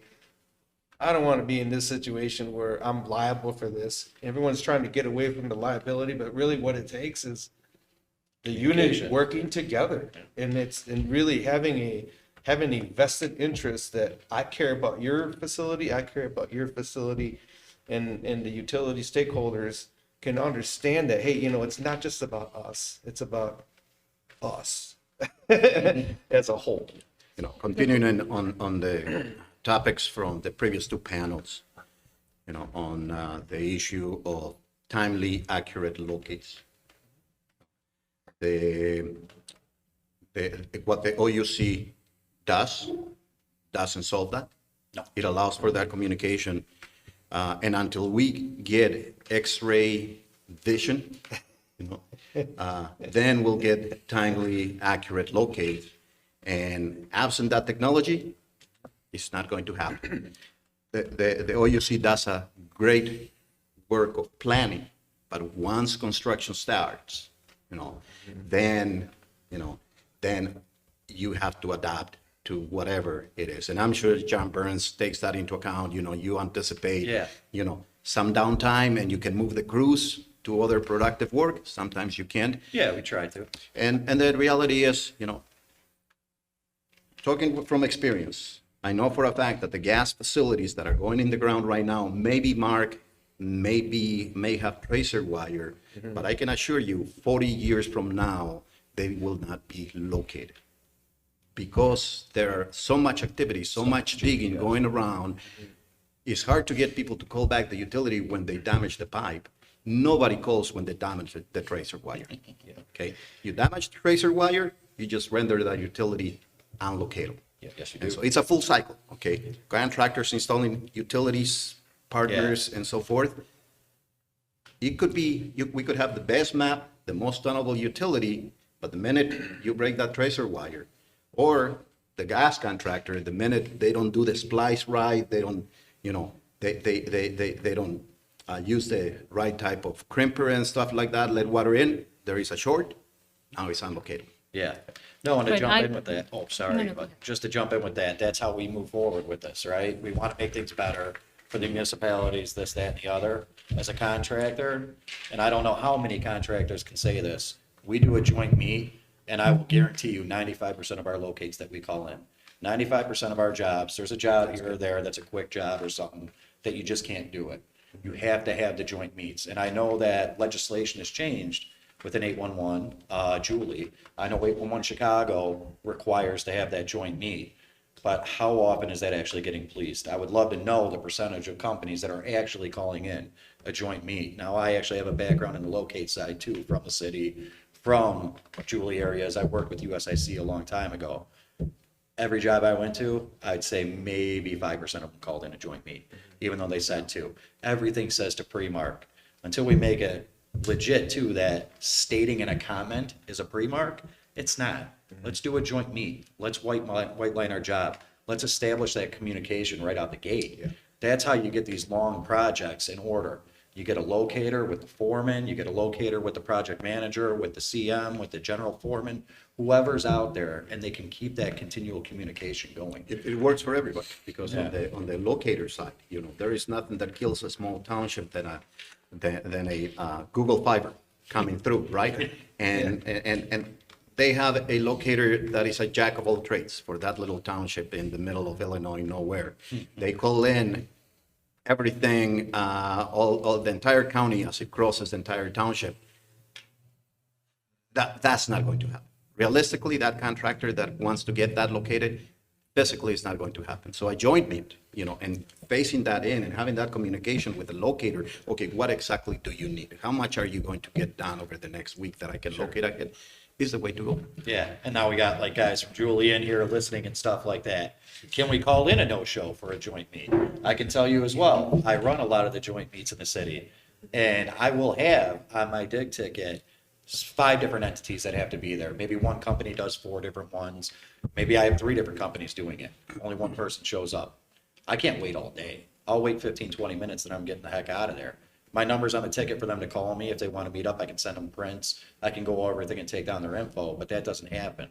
So, I mean, the joint meet doesn't work if it's not done on both sides. How do we start holding the other side accountable for not coming? I'm not saying that the contracting side, they might probably honestly are the worst with calling in joint meets. It's a lot to do to schedule somebody, you know, from the union or something like that in the state of Illinois to take their time and say, yeah, let me go waste 2 hours driving out there meeting with somebody to give them some plans. But in the long run, it has saved us so much more money.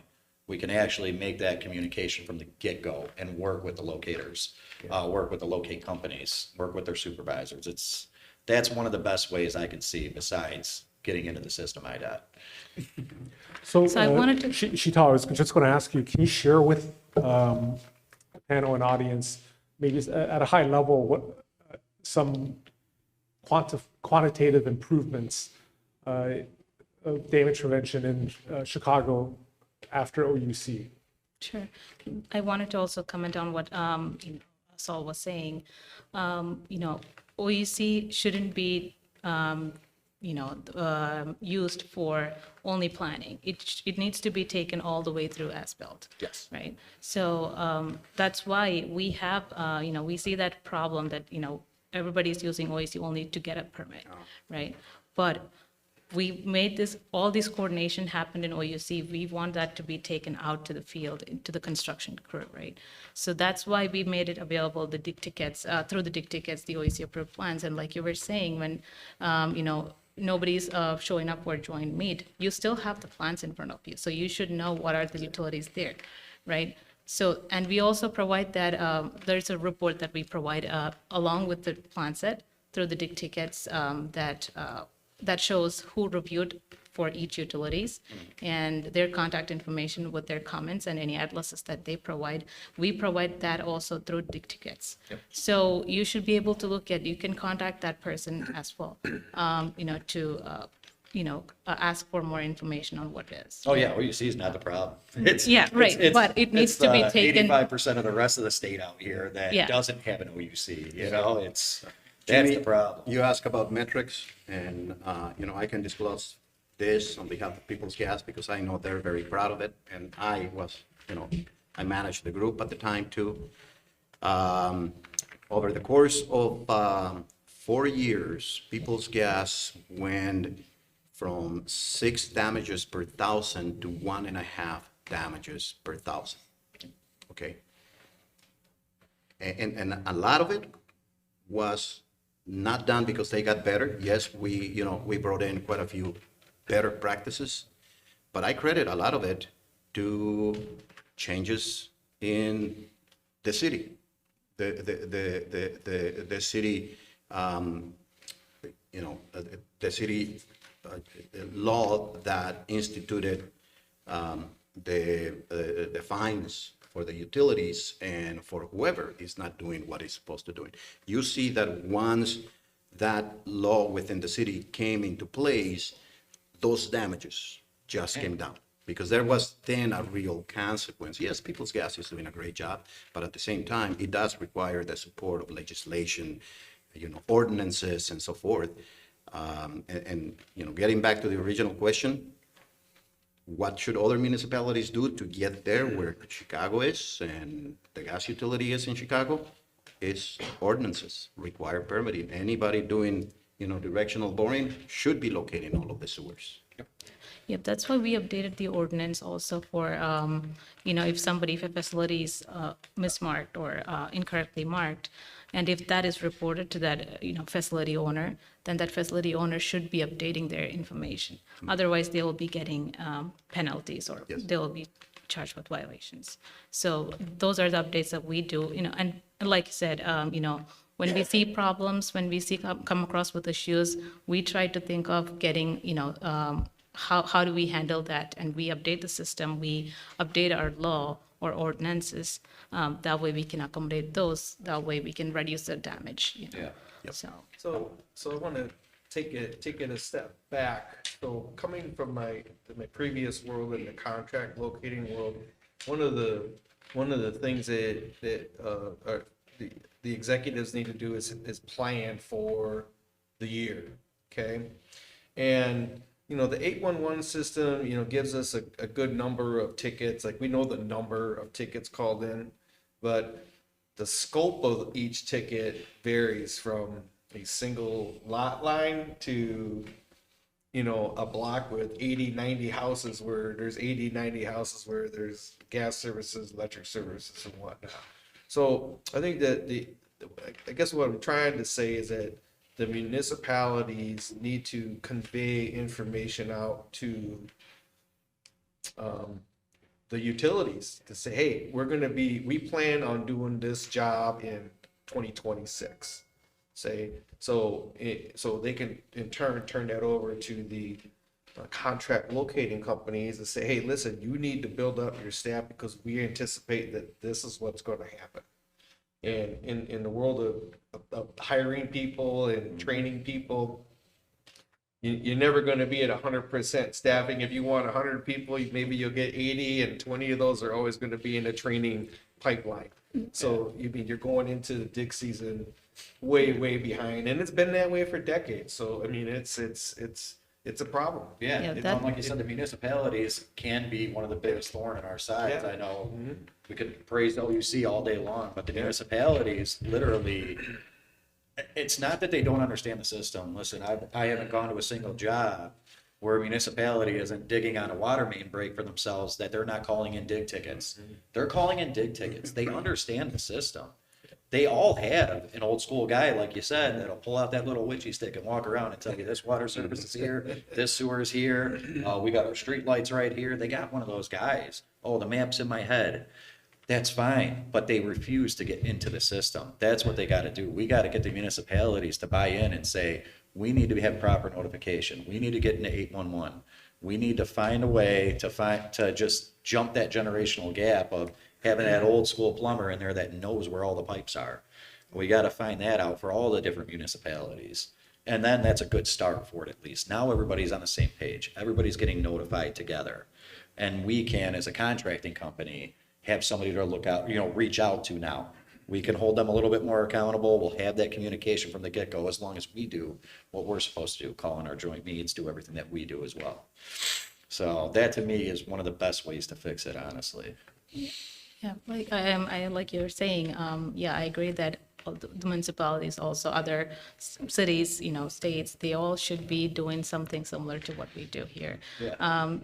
They should start from, at least from small, and then expand there. Yeah.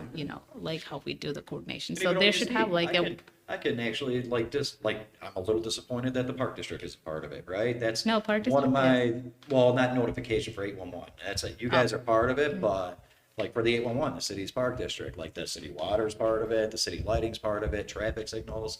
We had a big job in Jackson Park, right? That big Obama library. We had a big chunk of that.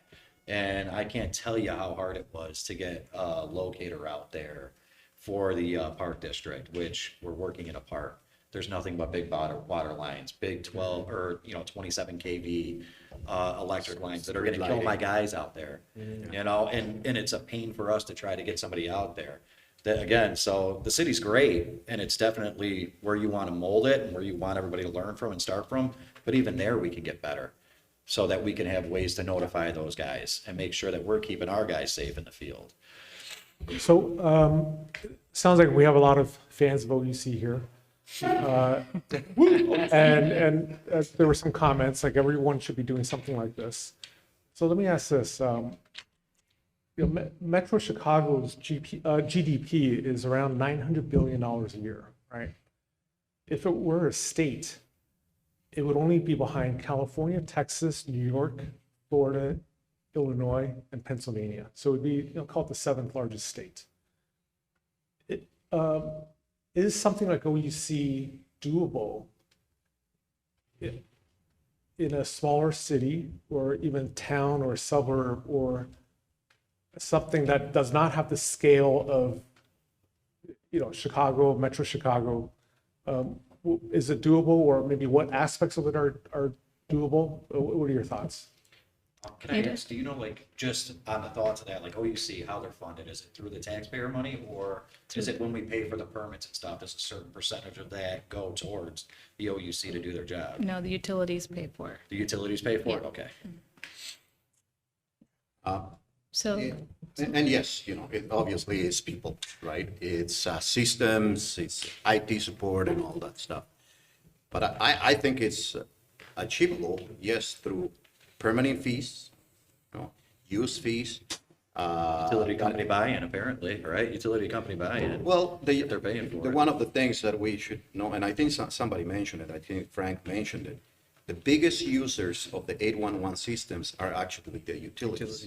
The biggest excavators, the most volume excavators are actually the utilities. So the same headaches that excavators are having, I assure you, utilities are having. But, shout out to HBK and other engineering companies, because I know that some smaller communities that they cannot afford to have the staffing and cannot, not a lot happens.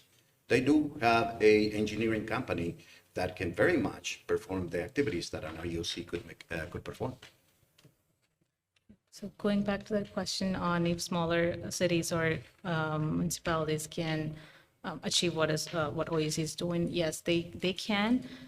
They should start doing it from, making a requirement or making a necessity that, okay, if you wanted to get a permit, you need to do a coordination before. So it's hard.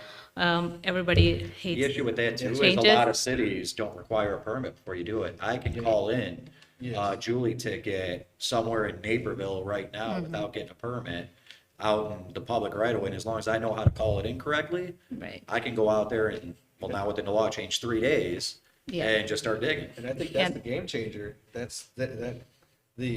city of Chicago knows exactly who's digging where. Yeah. Right. in That, what area, and other cities like Milwaukee or Waukesha, and they're not as big as Chicago, but if they charge They got as the much permit, stuff on the ground that will hey, you. this is what's gonna cost you a permit to do this, for us to do our due diligence to make sure that everyone is on the same page, then they're taking ownership of, this is what's happening in my city. Yeah. And you're my water company in the city of Waukesha or city of whatever, city of Milwaukee, you're gonna abide by this rule here because we need to know. The last thing we want is a water main break or whatever break. You know, that's gonna affect my community, and until they get to that point. And I mean, if I was a city administrator, that's a no-brainer to me.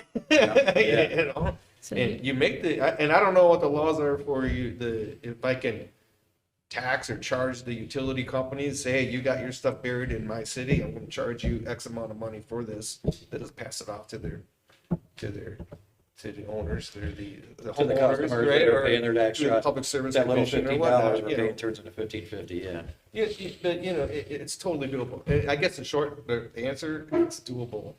it is doable. And Through requiring, changing the Yeah. law, requiring the right. permits. Yeah. And then, like you were saying, some municipalities, you can just call 811 and do the work, right? So here in Chicago, we made a permit a prerequisite for 811, right? And for a permit, we need an OUC. So it's all like connected. So somebody cannot just call 811 and do work in city of Chicago. Yeah. They need a permit. So for that, they need to do.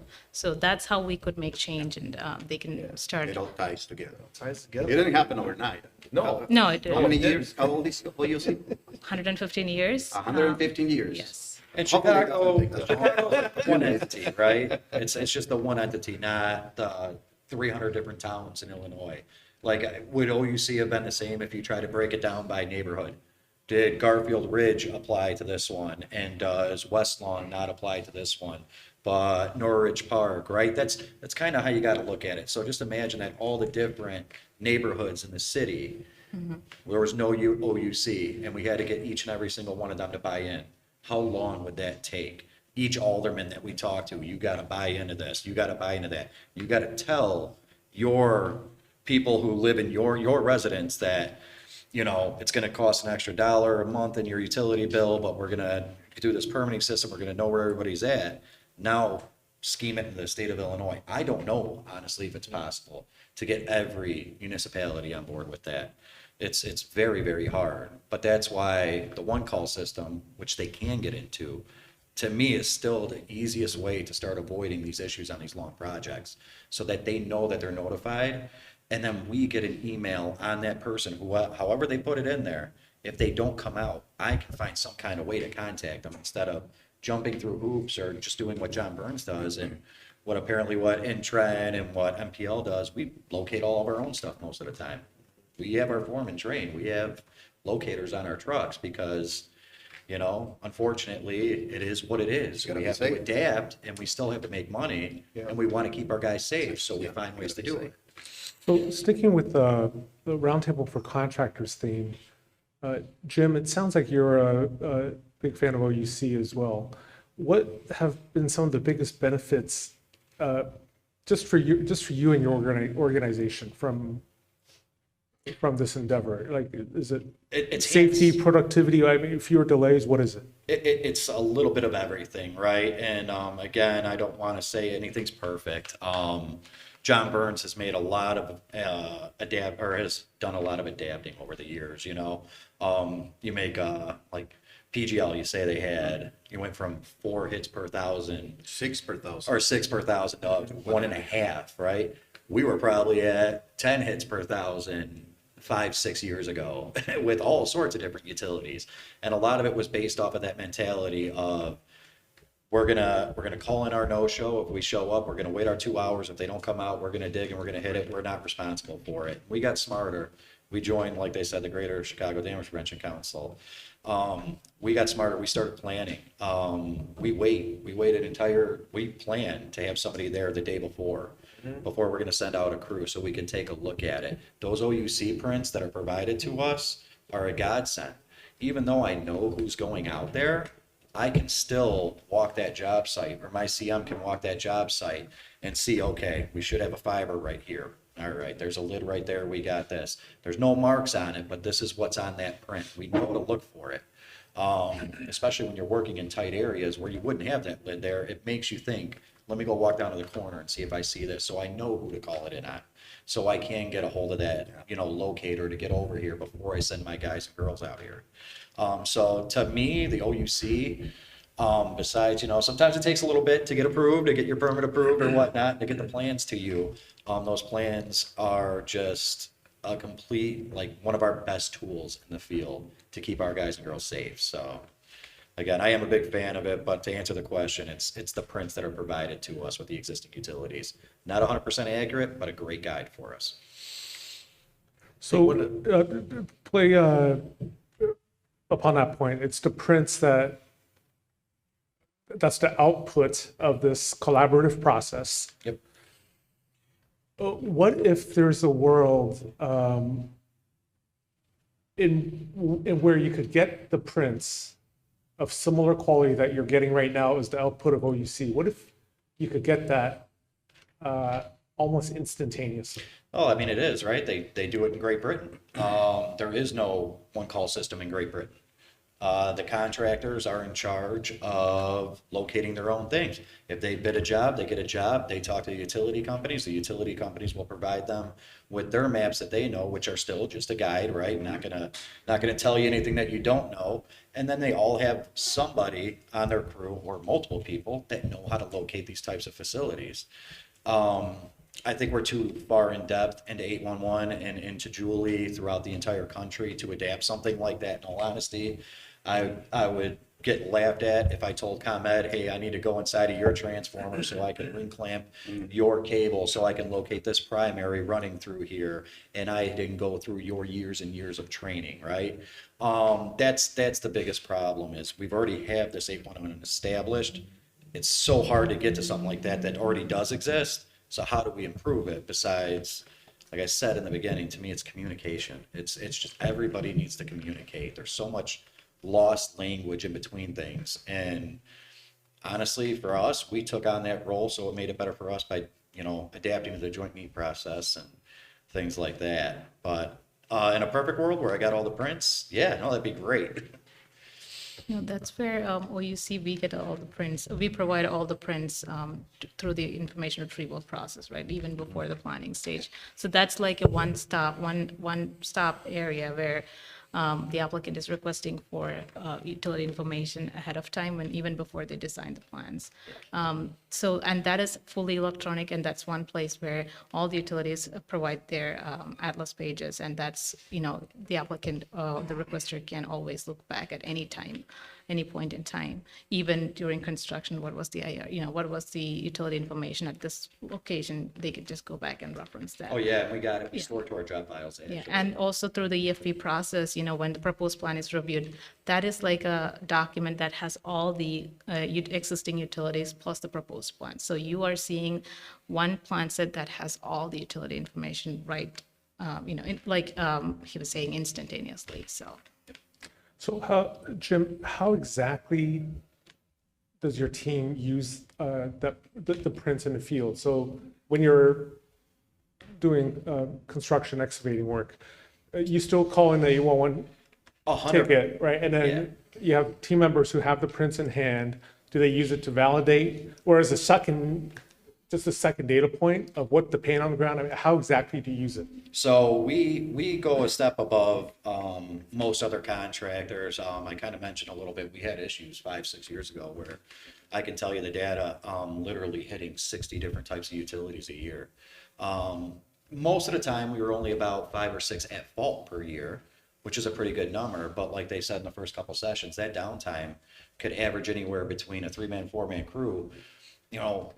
Anywhere, if we got a 6-hour downtime, it could cost us $20,000 as a company. when you think about the insurance cost, the equipment cost, the wages, everything else. So we literally changed everything that we do. We implemented a locating program within our company. I'd say it's more of a surveying program within our company.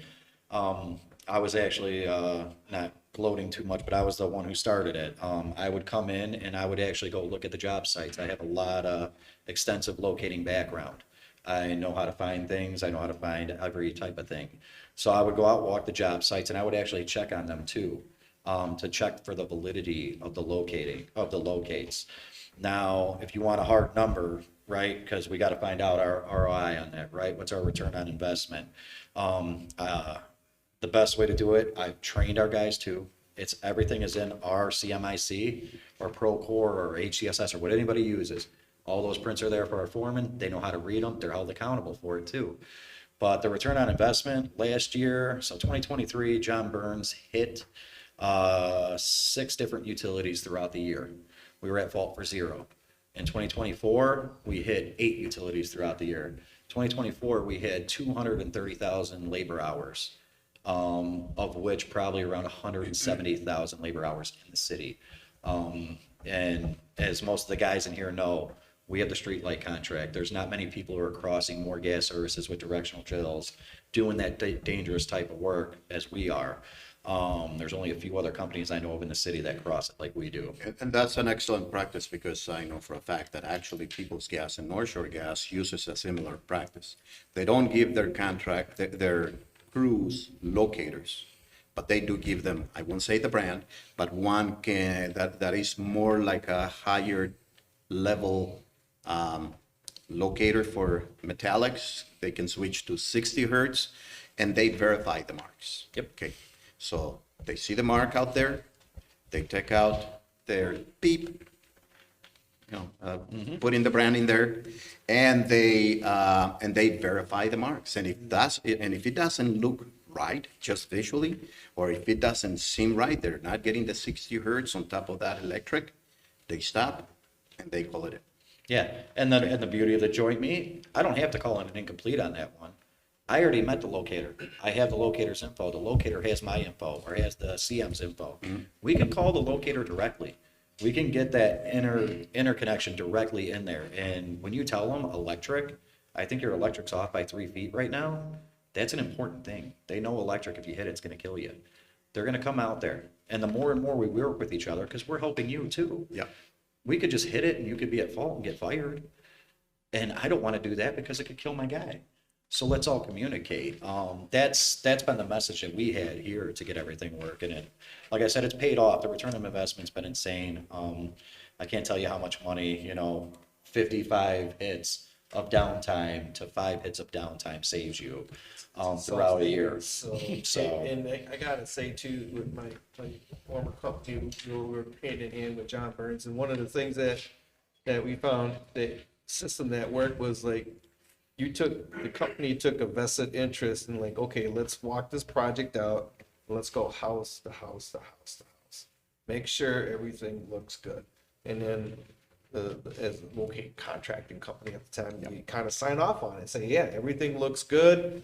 Doesn't mean nothing's gonna happen. Yeah. But everything seems to be, you've done your due diligence with the information that you have. Everybody's on the same page. And that's how you get these projects And working it's, well. it's the reliability, yeah, and I think that's another part that other communities, municipalities can take too, is like, take that, say, okay, I'm doing my due diligence as the excavator out here, let me work with this locating company and go house to house to house. Take that time to do that, because you'll be surprised what you discover is you kind of go through these neighborhoods where water or gas or something is being reinstalled, where maybe there's a gas service on the garage that's way in the back that no one really kind of looked at until like, oh, here, we found this, right? And they say, oh, okay, it's just a gas service. Well, that can turn into something that's catastrophic. All right, great. We're running out of time. So great information on OUC. I'm going to ask all of you, let's start with Sheetal. Any other either regulatory or practices that you've seen at a city level somewhere that has yielded results that you think maybe other cities, municipalities, towns, whatever, should copy besides OUC? Sheetal? I don't want to put anyone on the spot. If OUC is the big one, yeah. Can you repeat that question again? Okay, any other practices, damage prevention practices you've seen in any city that you think if it were spread to other cities and towns could yield great results? Any best practices, if you will, or new practices, or Usage of this map tool. We do use dot maps. That's a map tool where we provide information about the projects, upcoming projects, permits, tickets. Even now we are going to provide that hit reports also in our mapping tool. So usage of a mapping tool, which other cities, I think some of the cities are already using something similar to what we have. They start using contact us on information on how we use that mapping tool to coordinate. So we provide that information on how we do it. And I see that a lot of cities and municipalities, a lot of cities, they start something similar to, what we have in, that's called dot maps to coordinate. So I think I've said it a couple of times, and I said it also last time I was here. But I think municipalities that require trenchless construction methods to first locate all of the sewer laterals, okay, they can only do that through permitting, and that may require some changes within the laws within the city, but that is the best way for the contractors also to level the playing field. The contractor is going to go through there, do some trenchless construction, they're bidding for that job. They understand that everybody has to take that as a cost adder to the project. Eventually the customer is going to pay it, but it levels the playing field. Good contractors, they're placed at a disadvantage because they know that's a good practice to do, but bad contractors are going to pocket. all right, thank you, that Saul. piece. So so David, very quickly, if you will, if you have. Yeah, anything to I add. haven't seen much change in some of the municipalities and how they just rely on the 811 system, so. I saw one, we were talking about customer, right? Making the customer take it out of the pocket, it makes you more invested. The city of Naperville in the state of Illinois does not, they have their own ComEd. They purchase the ComEd for the entire city. They don't locate it themselves. They have a company, a very highly regarded company, locating for them.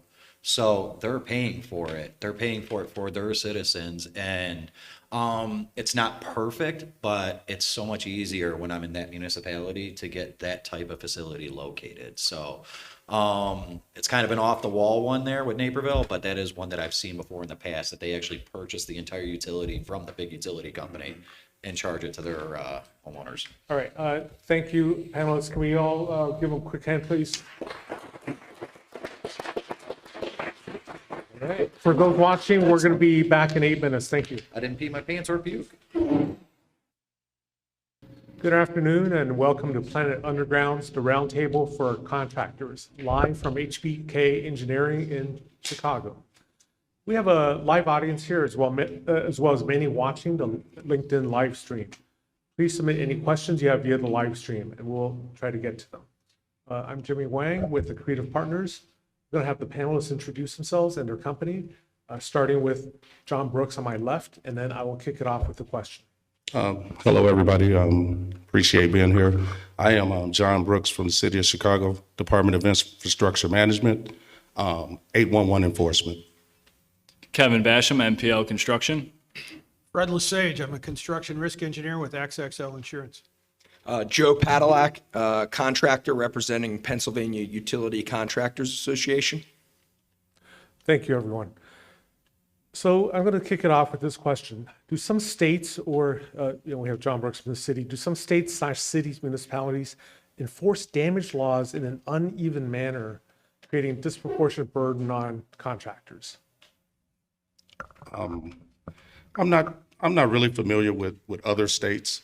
I do know that we have our own one-call system in the city of Chicago, which I supervise all the investigations and inspections for damaged utilities and our damage prevention ordinance. I think we do have a fine structure set up. I think it's fair. I also believe that it's set up in a way to prevent contractors from damaging facilities. Our fine structure is not to hurt the contractor or hurt the facility owner because we issue citations on both sides. But I think it's fair, and I'm not really familiar with other states and how they enforce their one call. Yeah, I would agree, John, with what you're saying with CDOT's process being fair. We have worked in other states where it's awful burdensome to plead your case, right? There's always three sides to every story, right? And we've worked for states where, you have to get lawyers involved in order to tell your side of the story. So there are states where it is unfair, from the contractor's perspective, absolutely. I like to say all law enforcement is arbitrary. And so some cases get, let's say, prosecuted more stringently than others, or in some way differently than others.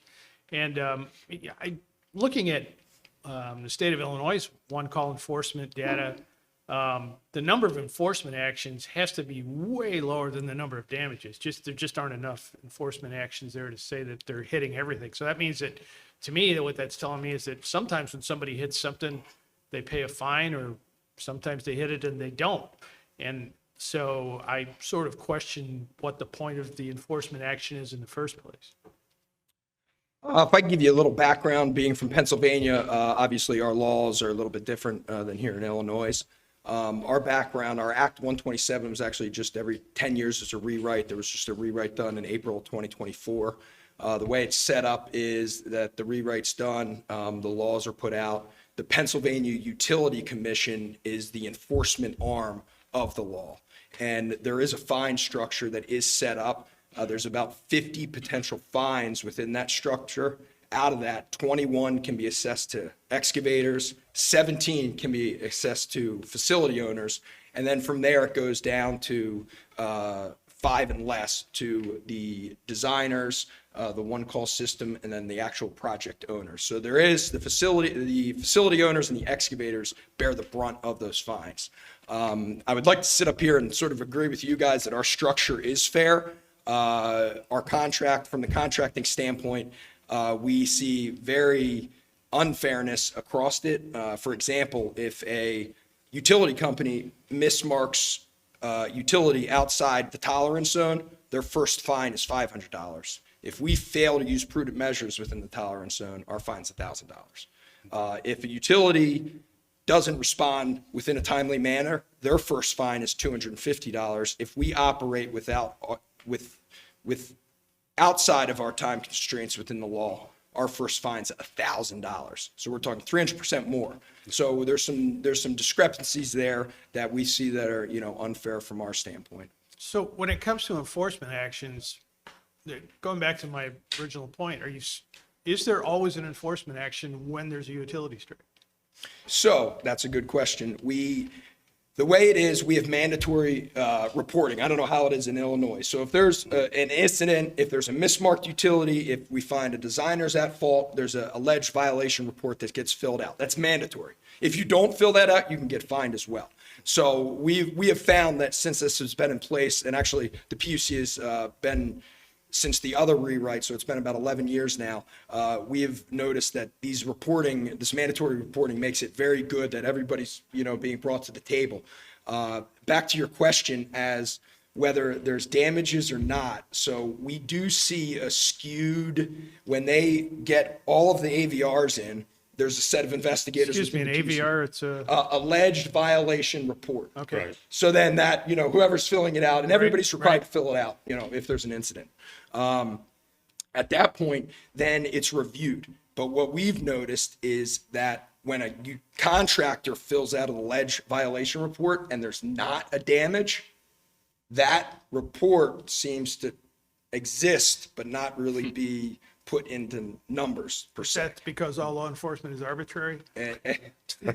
But on the other end, if a facility owner finds us at fault and say there's still not damage, that does get reviewed in front of the board. So there's, and back to, we look back at the other topics that have been discussed today. I mean, I think it's no secret anymore that the 811 boards are funded by the utility companies, right? So, they're funding themselves, and so there is some bias on that end. I don't think our fine structure is, we do have a fine structure, and all our fines start at $1,000 in the city of Chicago. And we do also have a reporting situation for contractors. It's mandatory per the ordinance that a contractor, if they damage any facility, that they must create what's called a hit report. They must do that. If they don't do that, then we issue a citation and a fine to that contractor, because we really do try to investigate every single damage in the city of Chicago. I also think our fine structure is not set up so much to punish excavators or facility owners for facilities that get damaged. I think it's set up more for you to obey the law, like follow the laws. If you follow the laws, then you'll prevent damages that way. I don't think our fines are more than just you learning what the law is, creating hit reports, making sure your dig tickets are correct, making sure you have the proper permits when you're in the public way or on private property. And our fine structure is set up just to make sure that, because if you get the first citation you get from 811 Chicago as an excavator, you're required to go to training. We have a training set up every month. And if you have a fine, your first fine, your first citation, we do bring you in for training, because of course we have these large contractors that know the ordinance, they know all this stuff.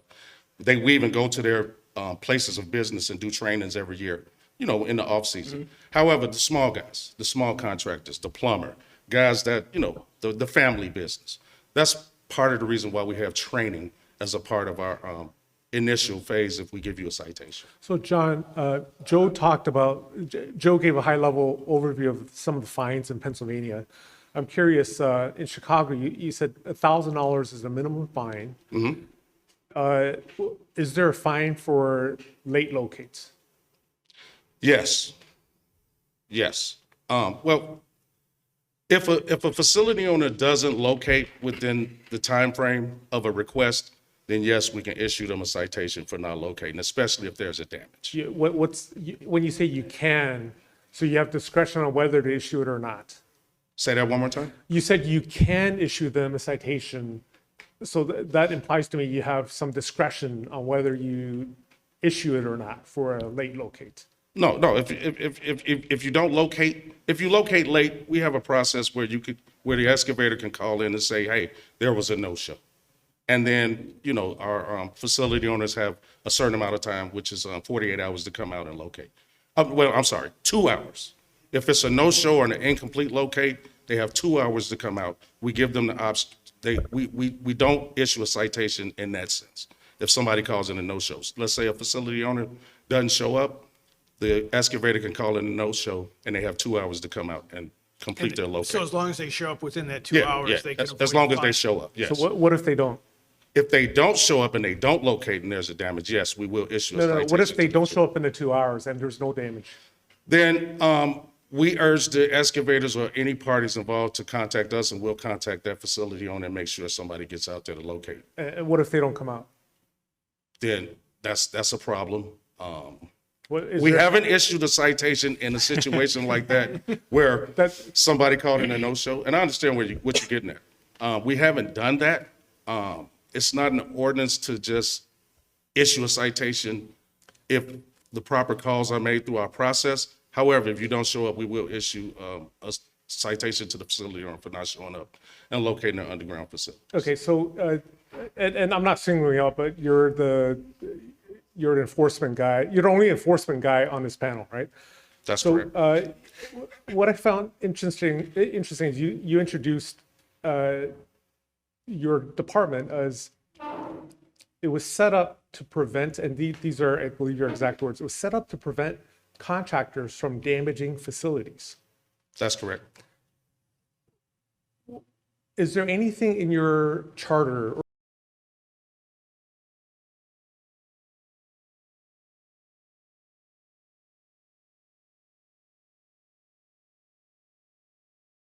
or goals or anything that says you're also set up to facilitate on-time and efficient excavation and work by contractors? Oh, yeah, absolutely.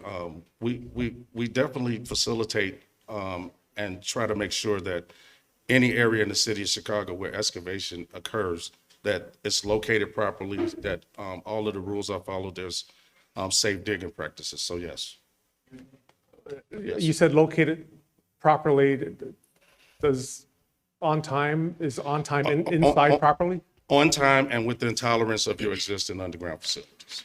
But ultimately, if you give a 2-hour warning and they still don't come out, it sounds like there's no like conclusion. It sounds like you'll keep calling them and asking them to come out. No. If they don't come out after the 2 hours, and typically in the city of Chicago, they do. But if they don't come out within the two hours after a no-show and they don't mark their facility, and yes, we will issue them a citation for not locating in a timely fashion. Approximately, I'm curious, approximately how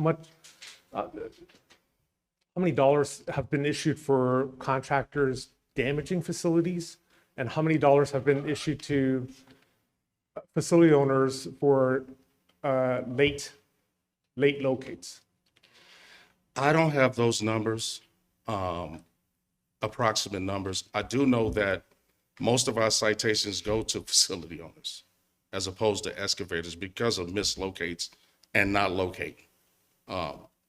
60% of our citations go to facility owners. So if I'm Those hearing are you very correctly, easy. then the facility owners are in violation way more than the excavators are. But those are only due to If there's a damages, damage, correct? if there's a, Exactly. how many, if you don't know, I'm not trying to put you on the spot, but how much the citations have been issued for late, bad, no locates, no shows that did not result in a damage? Say that one more time. Okay. How many citations, dollars, numbers have been issued to facility owners for late, bad, no-show locates that did not result in a damage? That is a very low percentage because typically they do come out and locate. We don't have a real issue with our no-shows and our incompletes and facility owners not coming out and locating at all. We don't have an issue with that. So if I would say percentage-wise, as far as citations for something like that, it's a very small percentage of the citations that we've issued to facility owners, probably less than 5%. On that kind of note, John, isn't merely not showing up for within 48 hours, that is a violation of the ordinance, correct? That is correct. But again, if you don't show up, we do have options in our system where you can call in that no-show or you can call in that incomplete. If they don't show up within 2 hours, we try to get involved. And if the facility owner doesn't show up at that point, then yes, we would issue a citation. But we don't have that issue. Typically, when someone calls in a no-show and we get involved, enforcement gets involved, typically we have guys come out and locate where it's needed. Again, if we do have an issue with that, we will issue a citation. However, again, we don't have a real issue with that in the city of Chicago. And probably, again, less than 5% of our citations go out for a situation like that. So I have how long has this fine structure and this enforcement been in place? We started in 2017, I believe. Yeah, around there. 2017. Okay. Yeah. I know that, the topic of this panel was fines, and if we think they, have an impact on it. From our standpoint in Pennsylvania, whether it's a $250 fine, $1,000 fine, like they're reasonable amounts of money, but it does bring the stakeholders to the table. It gets people's attention, it gets the education out. And as much as, we might think that there's a bias in place, our push would be to have, some fairness amongst the stakeholders. And one thing that we see a lot of biases, and I don't know how it is here, but we cannot bill the utility companies. If they have a mismark, say we break a line out, our tolerance zone is 18 inches outside the marks. Say we break a line 3 feet, it's outside the mark. We're down for 6 hours. We have no recourse to bill that facility owner for their negligence in marking that. We have to sit there, we have to wait 5 hours, 6 hours, 7 hours, lots of dollars being lost.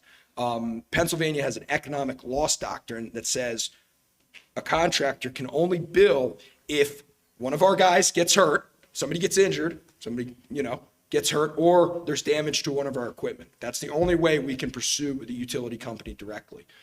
Is there any avenues to pursue utility companies? And I know it's tough because a lot of times you're doing work for them, so it's You make a really good point. I think about this all the time, and I think about the dollar amounts in these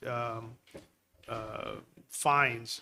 What I see is claims activity, and I know that utility strike claims, I know how many hundreds of thousands of millions of dollars that we pay out over the course of a year because of a damage claim. But I also know that insurance doesn't cover all of the cost of the loss, right? The downtime for your people is not something, the downtime for equipment. So I sometimes question the value of the fines, because in the event that you're responsible for causing a damage, you pay so much more anyway. And so that $250 or $1,000 that you're talking about, a lot of times that doesn't move the needle on the cost of the whole claim. I just saw a gas strike yesterday, actually it was $50,000. So,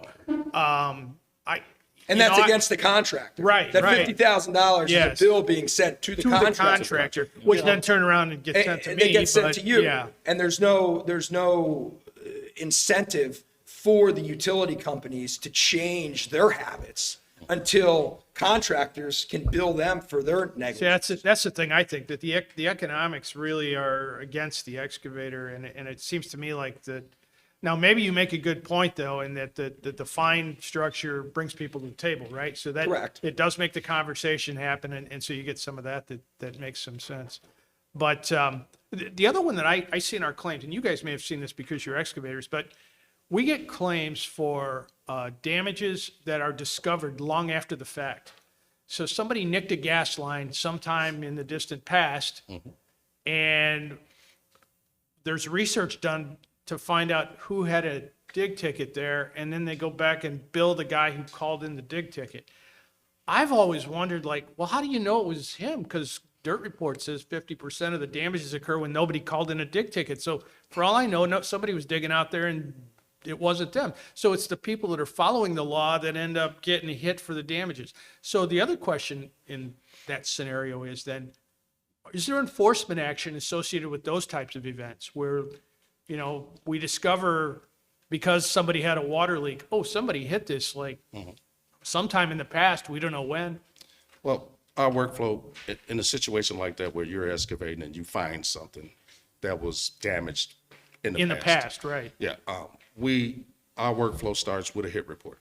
We want you to report that hit, and then we're going to dispatch our investigator to go out and collect the data. So in that they'd report a situation. hit report even if it wasn't them that hit it. So Exactly, they said, we exactly. found a damage, but it wasn't us. Yeah, in the comment section, you can tell us in your hit report to say, hey, Gotcha. this is a found Okay. leak. Okay. And we'll send out an investigator to go out there and collect the data and see, what the situation is. Now, we do go back and research, but the difference in us, especially in the public way, is in order for you to get a dig ticket to excavate in the public way, you must have an opening permit as Right. well. Right. You have to have a valid public way opening permit in order to get a valid dig ticket. So I think that helps us in our investigation process when we have someone who finds a leak in a facility as they're excavating. We can go back for years and say, hey, these guys had an opening permit. These guys had an opening permit on the same block at the same address. We can send out notices to those companies. We give them 30 days to respond to them. And also the facility owner, we give them 30 days to respond to that same notice, both involved parties. And then we collect all that data and we make a determination on who did it, why it happened, et cetera, et cetera. It could just be a leak because, we got a lot of old facilities. Yeah, in the it can city be. here. I get Yeah, that. yeah. The ones we see though, there's an obvious damage that took place at some point, and then somebody just buried it or didn't know they hit it. If you're running a directional rig, you might not know that you'd hit something. Yeah, that happens all the time. Yeah. They directional bore through private drains all the But time. the hard part to me is when you go back and you look at history and there are 20 dig tickets that happened in the same location, how do you pick who did it? Because that's a really hard thing, right? That's a pain point for us because that does happen quite often. So what we've, end up having to do is turn our crews into photographers essentially, and documentation is key. Right. We run into it a lot, especially in the city of Chicago, where we're getting ahead of the job and walking the job, and there's a bunch of lead water services that are leaking before Sure. we get there. So we're either videoing it, taking pictures,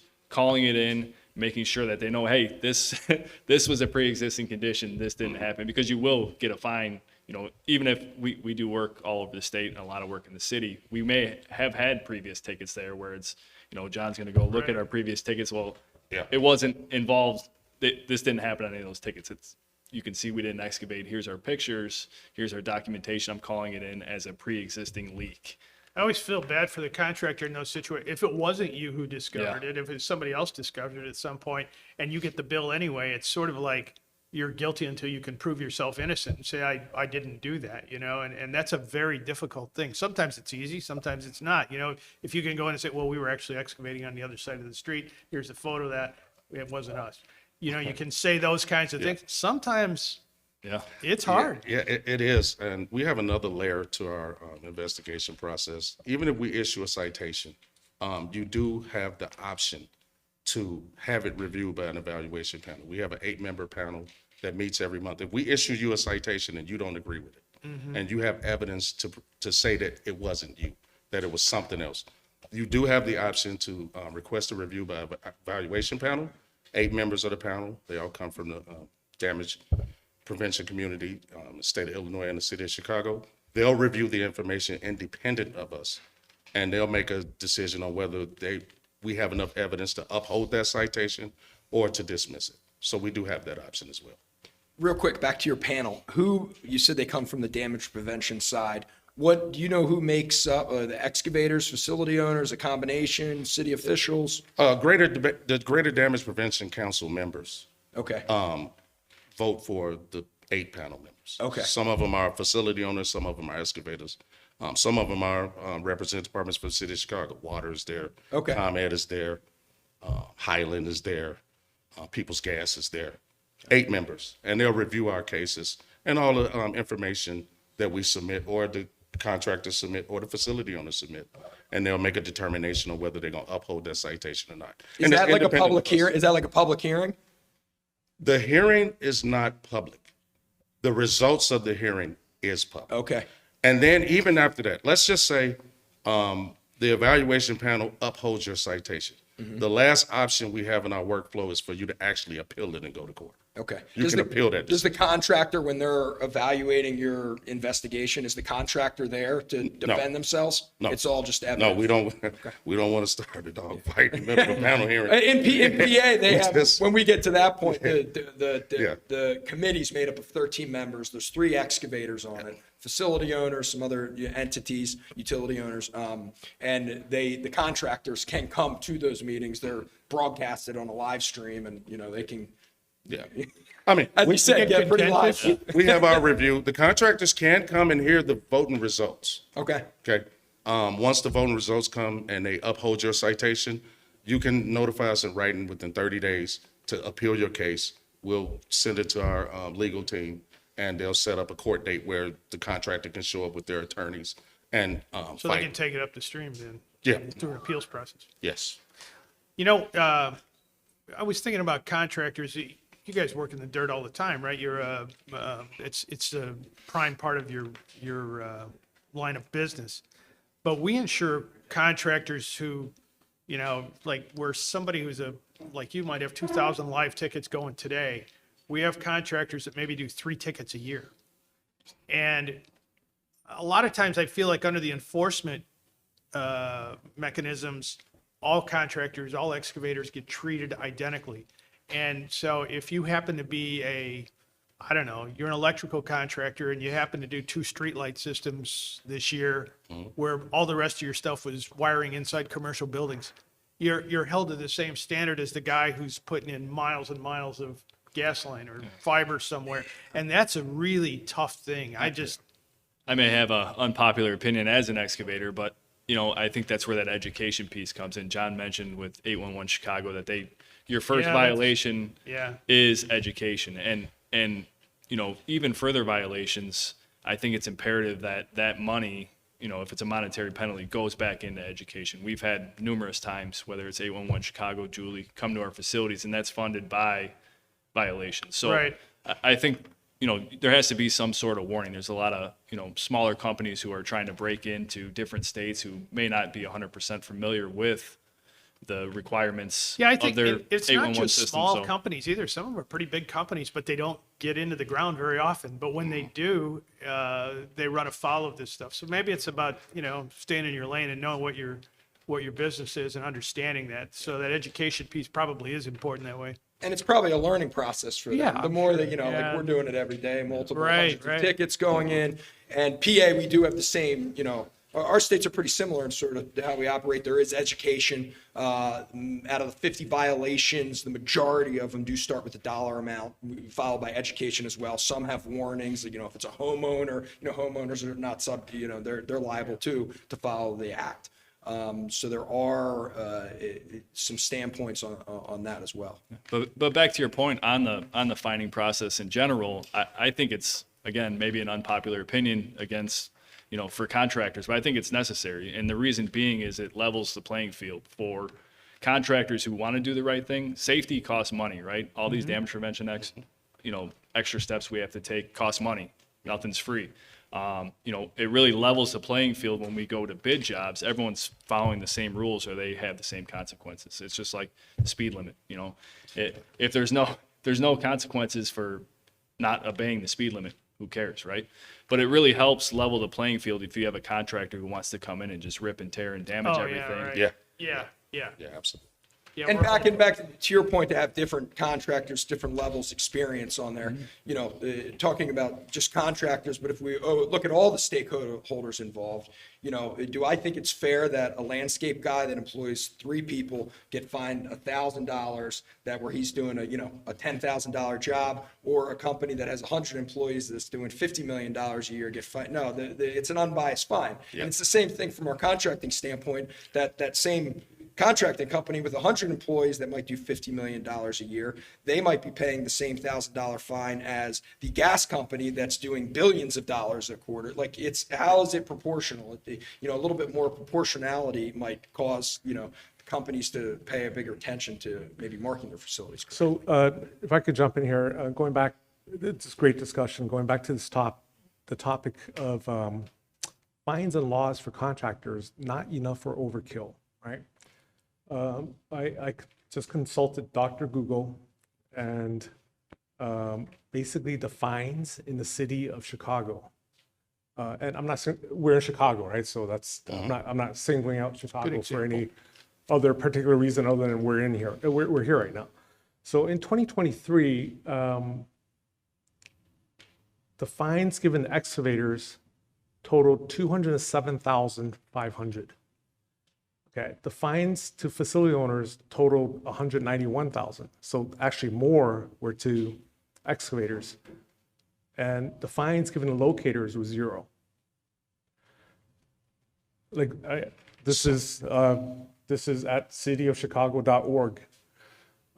So is that, I mean, I'm just going back to the topic, right? Is this a equitable system, and are we putting a lot more? So if you think about the facility owners, cost to them is when there's a damage to their facility, rightfully so. The cost to the excavator typically is when there's downtime and delays, right? So is what we're seeing here equitable?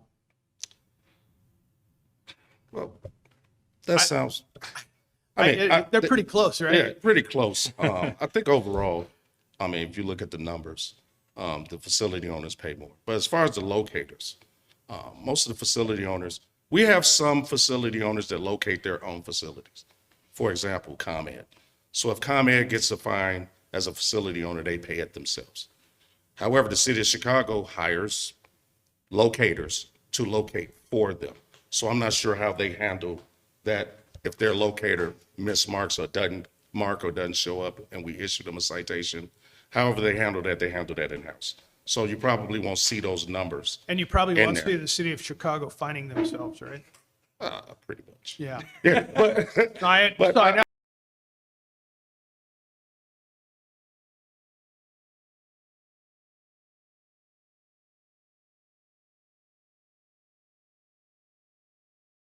they handle that in-house. So you probably won't see those numbers. And you probably in won't there. see the city of Chicago finding themselves, right? Pretty much. Yeah. Yeah, but, No, I but know, I mean, like some of the, but those municipal-owned utilities, sewer, water, all that stuff is something that we're not going to see in that data, right? So as far as fines to the locator. right. So you don't see the locators in there because a lot of the facility owners just subcontract. Yeah. They're locating, the locating part of it. And, we issued a citation directly to the facility owner. To me, the bigger question is whether or not the fines and the enforcement actions move the needle on damage prevention. Does it really make it better? Or, I mean, are we making any headway? Does the fact that we issued all these fines change the number of utility strikes that we have? And I don't know. That's a how great question. gonna So, get measured, but so $200,000 over a year, that's approximately equal to 2 FTE, two full-time equivalents, labor, benefits, truck, equipment. Is that significant enough for anyone to change their behavior or strict operational strategy? I would say so. Our main emphasis is not the fine itself, but to push the education. If you look around the city of Chicago, we spend a lot of money advertising 811. It's to excavators, facility owners, and the homeowners because they're exempt from getting citations unless they have a contractor working for them. We want homeowners to know. We got advertisements on trains. We got them on buses. We have them everywhere. We do community events to put the word out there, and we offer training to anybody. We don't just give training to guys because they got a citation. Any company can come and train and get an ordinance training from us every month or whenever they request it. We will schedule it. So our emphasis is more on training because a lot of those citations from the excavators is because sometimes the smaller companies don't really understand what they're supposed to do. right. So we emphasize that part. However, we do have companies that know this information and they continuously just disobey the ordinance. I mean, most of that stuff is because guys don't have a dig ticket or they're excavating outside of their dig area, requested area, or their dig ticket expired and they didn't renew it. Those type of things are where we issue the most citations to excavators. So I think it is effective to a certain extent, and we've seen less damages in the last couple of years that we saw in 2017 and 2019, obviously, because of our process. But again, we emphasize training because that is the main thing that we think will prevent damages. Knowing the ordinance, knowing what to do, and following the rules. Yeah, I'll speak for the company I work for. I think it does make a difference because most of these finding structures are tiered, right? So the first, at fault damage is this much, so on and so forth. It goes up, and you get to those higher numbers, it could put you out of business. So you have to get better. And I think, as much as I don't really like fines, again, I think they're necessary. They help us get better as an excavator. We're forced to. We don't have a choice. So it really opened our eyes. We can quantify what damages costs, and with all the monetary penalties on top of that, bring that to leadership and say, hey, last year we spent $1 million in fines alone. So we need to get better. And I would agree that the fine structure that Pennsylvania has, and it sounds like Illinois too, it pushes education. Yes. It gets it out. It gets people aware of what's occurring. I think, at least in Pennsylvania, since this has been in place over the last decade, it more people are aware. It sounds like the same, and that does bring down damages. Mm-hmm. But to move the needle overall, it all starts with the utility companies knowing where their utilities are. We all beat around the bush, or the locates on time. Is this on time? Is that on? What's causing the real damages? Go back to the standard. Who owns the utility? The utility company does. They make money off it.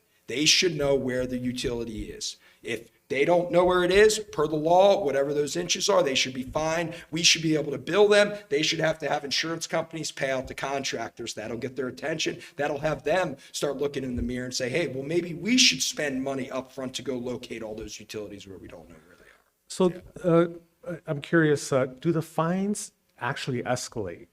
Because again, I'm looking at this at City of Chicago's website. There were 191 cases for facility operators and exactly $191,000 in fines. So it looks like $1,000 exactly on average. There were 46 for excavators, totaling 161,000. So it looks like the average there is almost 4,000 each. So, City of Chicago, our fines for excavators do escalate per occurrence. We found that before, when we just had $1,000 across the board, we had people who would rather pay the $1,000 than obey the law. Okay, so I mean, the law got changed, and we do escalate our fines per damage within a calendar year, right? After a calendar year, we try to take a look at it. Is this guy doing better? Then we'll restart it, you know. But if we got guys who get to the highest amount that we can find them, and they continuously. They're not getting the message. They're not getting the message. So yes, we do escalate, and that's probably why the fines for excavators in the recent years are a little higher. But again, we don't do it just to hurt the excavator. We're trying to get guys to follow the ordinance and follow the law. But it doesn't seem like you escalate fines for facility owners. We do not. In the ordinance, the fine across the board for facility owners is $1,000 per occurrence. So they don't seem to learn after $1,000. So my question is, who assigns that fine tiers? Like who says that these are the fines? Facility owners are going to be maxed out at this, but the excavators are going to, tier up. Who is that set in a law? That's set in the law. That's set in the law. So the legislative actually passes that Exactly. law. Yeah, that's in the law. Where we go back to the one call boards are made up of mainly facility owners who then are writing the laws. And we all circle back to the ones that are. Yeah. So John, you don't make the law, right? I do not. You enforce it. So it sounds like I'm just summarizing. It sounds like the ordinance is $1,000 fine for facility owners, whether it's 1 or 1,000 incidents, and it escalates. There's some escalation scale for excavators. That's correct. Okay. That's correct. And again, we look at it within a calendar year, right? So, I mean, it's March now. So we're looking at the excavators from January through to the next January. I mean, So some do guys you may- escalate even if you're violating a different aspect of the law? So like, Yes. I got a $1,000 fine because I violated this thing, and then 3 months later, I violated this other thing, and I get $2,000 fine here because it's my second violation of the year? Yes, Wow. yes. And this is how Pennsylvania is set up the same way. So they have tiered, you have, first offense, second, third, and then thereon, it's capped out at the third. But I'm not quite sure on the top dollar amount, but I think it's up to $2,000 or maybe $2,500 when you get to the third, and then that can be reoccurring. And I'm not sure if it resets every year like you're saying. Well, it doesn't automatically reset. We take a look at the excavator themselves. Was there improvement over the past calendar year? If they have improved, we'll reset. Do you guys take into account like how many tickets they're calling in, the size of the? Yeah. We look at all of those aspects, and then we'll say, hey, this guy, he got a citation in March, he got one in July. Yeah. And maybe he got another one in November. Well, that's a guy we're not going to continue to escalate. We're going to probably say, hey, would you guys like to do some more training? Because you probably already did the mandatory training after your first citation. Do you want to bring your guys in, some more of your guys to come in and train or a situation like that? But if you're an excavator who's a bad actor and you continuously every month, 2 citations, this month you got 3, 4, and 5, then, I mean, what do we do? I mean, at some point when they get to a certain number of citations, we call them in and say, hey, you're not going to be able to excavate in a public way if you don't correct this behavior. Just And kind then- of stop issuing permits. It's Yeah, we'll just stop issuing you permits. All right, great discussion, guys. Only a few minutes left for one last question, if we could kind of quick answer. Are we using the words, we use the words damage and safety a lot in this space, rightfully so, but are we using the words efficiency and productivity enough? What I mean is that about 40,000 Americans die on our roads every year, right? We can probably cut that in half, maybe even 3/4, if we just reduce the speed limits everywhere by 50% and enforced it, automatically, right? We have speed cameras everywhere. If you're over, here's your instant ticket sent to your home before you even get there. Would that be a win? I mean, are we using efficiency, productivity enough in this space? Well, I think what we're trying to do, I think, here is strike a balance, right? That the public needs to be safe. We don't want a gas explosion blowing up a neighborhood. At the same time, the public needs reliable gas service, so somebody's got to be out putting the gas in the ground. So whatever we do, we should be considering both of those things, right? To me, we want to keep utility bills at a reasonable level. We want to make sure that service is reliable, and we want to make sure that nobody gets blown up. So we have to do all of those things. So there has to be a balance struck. But do we talk about efficiency enough? And maybe there is something to that, because there's a cost-effective part of this too.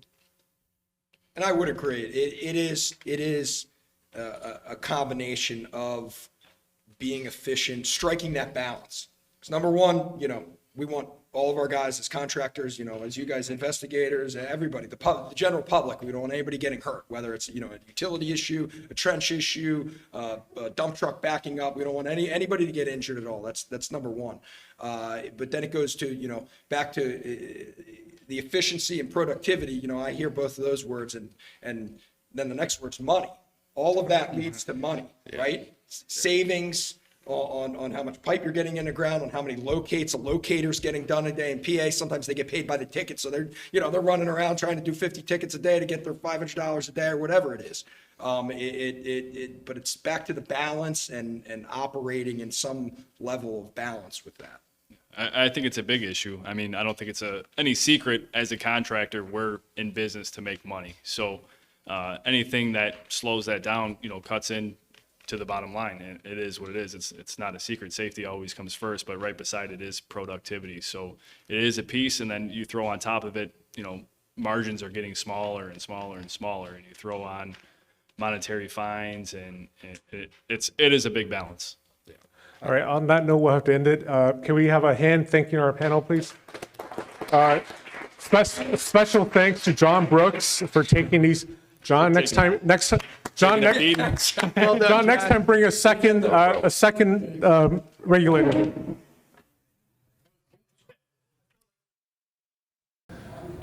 So, topic here is new technologies for damage prevention. And I'll throw up the first question. Whether it's through 811, ticket management software, AI, digital mapping, or high-tech tools, new technologies can make work more productive and safer for everyone. But will these new technologies be adopted by the industry? So anyone feel free to jump in. I can field this one right out of the gate. So software has really kind of been a big development lately, right? So hardware, as far as locators are concerned, haven't really changed that much since like the 80s, right? Early 80s. Locators in general, I think it was 1931 to 1979 before there was a split box versus a multi-antenna array with the Metrotech 810. Fast forward to RTK locators, which today we have mapping integration. That came about maybe 2011 with the upper ranging spar. I'm going to try not to mention too many brands here, but today there's pretty much anybody that makes a locator has an RTK option, and if they don't currently, they're working on it. Right, that's where the industry's going. But if you take them apart and you look inside, the components are generally the same and that they've been since the 80s, with maybe a couple different manufacturers that are doing things differently. So again, software I think is really kind of the latest adoption. And as far as these RTK locators are concerned, I think 2020 is when the first one really hit the market, and it's just slowly starting to take adoption today. So that's what, 5 years later. So slow adoption is what I'm seeing in the industry. Yeah, I would agree that, it's slow adoption. As a technology company ourselves, it's, trying to get people to change, and inherently people don't want to change. And so it's introducing the technology. But I do think if you want to try and get utilities, contractors to adopt, you've got to look at how you can build it into the process where it's not adding a lot of additional steps to that process. And then you have to cost it in a way in which it will make sense to them. So it's not really, we've heard today a lot about, margins are getting a lot thinner. So you have to build it into the process, and then you have to price it so that it doesn't create barriers to entry for technology. Well, I totally agree with that. I think what we've seen on our side is that, the fancier technology, the less likely people are to adopt it. And so we try to make it really accessible, especially to people in the field and thinking about people who are working in the cold here with gloves on, things like that, and what's their capacity for slowing down and having to pull something up on a laptop. So one thing we did about 2 years ago was we started exposing our approved OUC plans on our dig tickets through just a simple link. Yep. So if you got your dig ticket in the field and looking at what you should be doing anyways, you click the bottom of that, and that'll take you directly to like a PDF version that's searchable of the approved installation in the field, which also shows you all the utilities in the area. So it gives the field crews, easy access to another resource to help them know what's out there. But again, when we did that, we wanted to make it very simple. And we also found that the technology can help bridge a gap, because whereas the design firms would be the ones submitting those plans, they wouldn't be passing necessarily to the field crews. So we're like, okay, well, maybe we can come in here with a technology solution that bridges that gap and makes it very accessible to them. Yeah. I was just going to say, as far as locating equipment, I know you didn't really want to mention brands. I'm going to mention brands. There's been RDs, Vivaxes, pipe horns, subsites. It's pretty much been the same type of locators throughout the companies and throughout the facility owners. I've went from the RD 4000 all the way to 8200 at this point. The technology hasn't really changed. From a locator's perspective, it goes identifying your dig extent, seeing what kind of work type is going to happen. You read your maps, find your access points, hook up, and mark it out. Some contracts go off measurements. There's a couple different ways that people mark out underground facilities, but it's kind of been the same technology since at least I've stared. With the EM side, which was largely what I was speaking to, right? GPR also, I think it was 1971 when GSSI came out with their utility card, or their GPR for commercial use. Up until that point, I think it was largely geophysicists and stuff making their own units. And then suddenly, we're talking 1971 to early 2000s, late 90s, GPR for utilities just suddenly became popular, right? Which is kind of interesting. I will say that I've seen newer technologies that have come about, late 90s, like acoustic technology, right? I have a presentation that I do talking about the big three technologies out there, EM, GPR, and acoustic, sort of supplementing, each other. There is no perfect technology out there for utility detection. They each have their own inherent limitations, pros and cons, right? So if you're, really out there trying to find everything, ILI is another thing that, I think has to be done as in some instances, right? Yep. If the line is too deep, for example, Right. You're not going to be able to get a tone on it with a conventional pipe and cable locator that may be able to see 20 feet deep, unless you're using something like a pipeline current mapper, defect mapper, which can do 120 watts, right? So much larger magnetic field. But even that, you might still need to rely on the ILI technology as well. Yeah. And touched on the point you talked about earlier is, you have to streamline the technology so that the uptime for learning it is very short and is repeatable. And so, a lot of this has been about locating, and we have software and devices that actually three-dimensionally map out the underground, which then complements locating, because then you have better maps to say within a couple inches of accuracy of the center line of the pipe. And we've done all of our HMI interfaces and everything so that it's very intuitive. And typically it takes us about 4 hours to train a crew to be able to go out and then provide that service to the utility or the data center owners or whoever it may be. As well as we do this for gas companies currently. So I think to get adoption, it's got to be priced right. It's got to be easy to learn, and it's because, like I said, the more bells and whistles, the more difficult you make it, the less adoption you're going to get.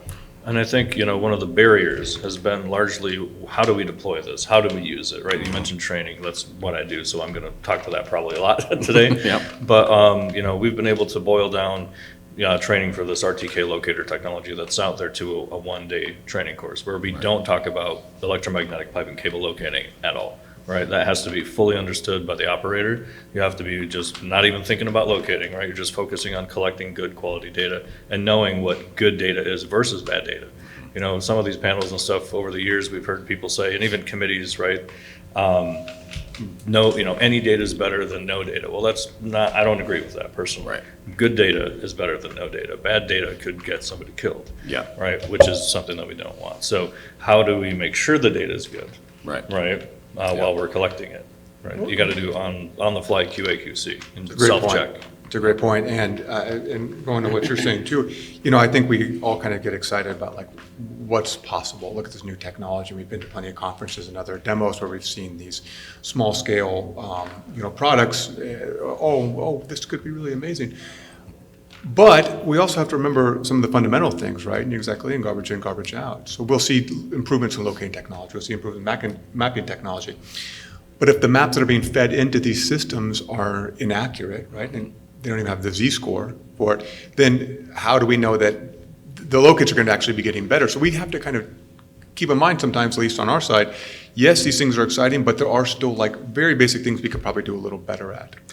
That would show a lot of improvement even without the advanced technology. So with the Z, some of this technology actually does collect that data in the metadata. So you can actually click on each point that's collected and get your milliamps, whatever frequency was being used. Some technology out there currently exists, like the UDO system, where they're actually sending alerts essentially to supervisors. They have a supervisor dashboard. I think that's what they call it. Don't quote me on that if you're listening. But there's technology out there today using software, incorporating it with hardware, where you can get a snapshot of how your guys are doing in the field today and pipe that to whoever's sitting in the ivory tower, keeping watch. But to me, that's sort of like an on-the-fly audit, right? So you're basically seeing, right, measuring your guys, because it's not good enough to just train people. How do you ensure that training has actually been applied in the field? And if we're basing the quality of training or the knowledge retention strictly by damages in the field, that's a terrible way to do it, in my opinion. And I think there's a better way. Yeah. So you guys mentioned maps, and often at these industry trade conferences, the key takeaway or refrain is we need better maps, we need better data. And even the city of Chicago's great OUC department and program, from what it sounds like in an earlier session, is the product, the takeaway is the map of the area. And I think one of the things that kind of prevents the industry moving ahead is the idea of mapping everything that's out there is just overwhelming, right? It's like climbing a 10-mile high mountain, right? How do we start there? Should we just start what if we just started by mapping everything that's newly installed, right? And then just start from there, because it's installed, we see it, or we can get to it easier. I mean, what if we just start there and then not worry about this 10-mile high mountain yet?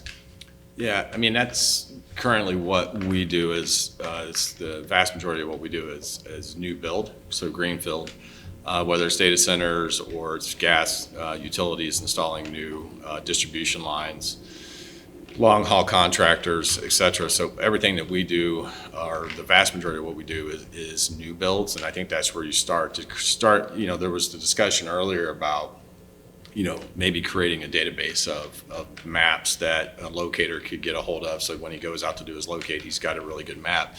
And that's very possible. I mean, with our technology, everything is done in the cloud. So it can be housed in the cloud, it can be secured in the cloud. And I believe that it will come where we have a central database of really good mapping technology that then can be shared across, different companies that need it.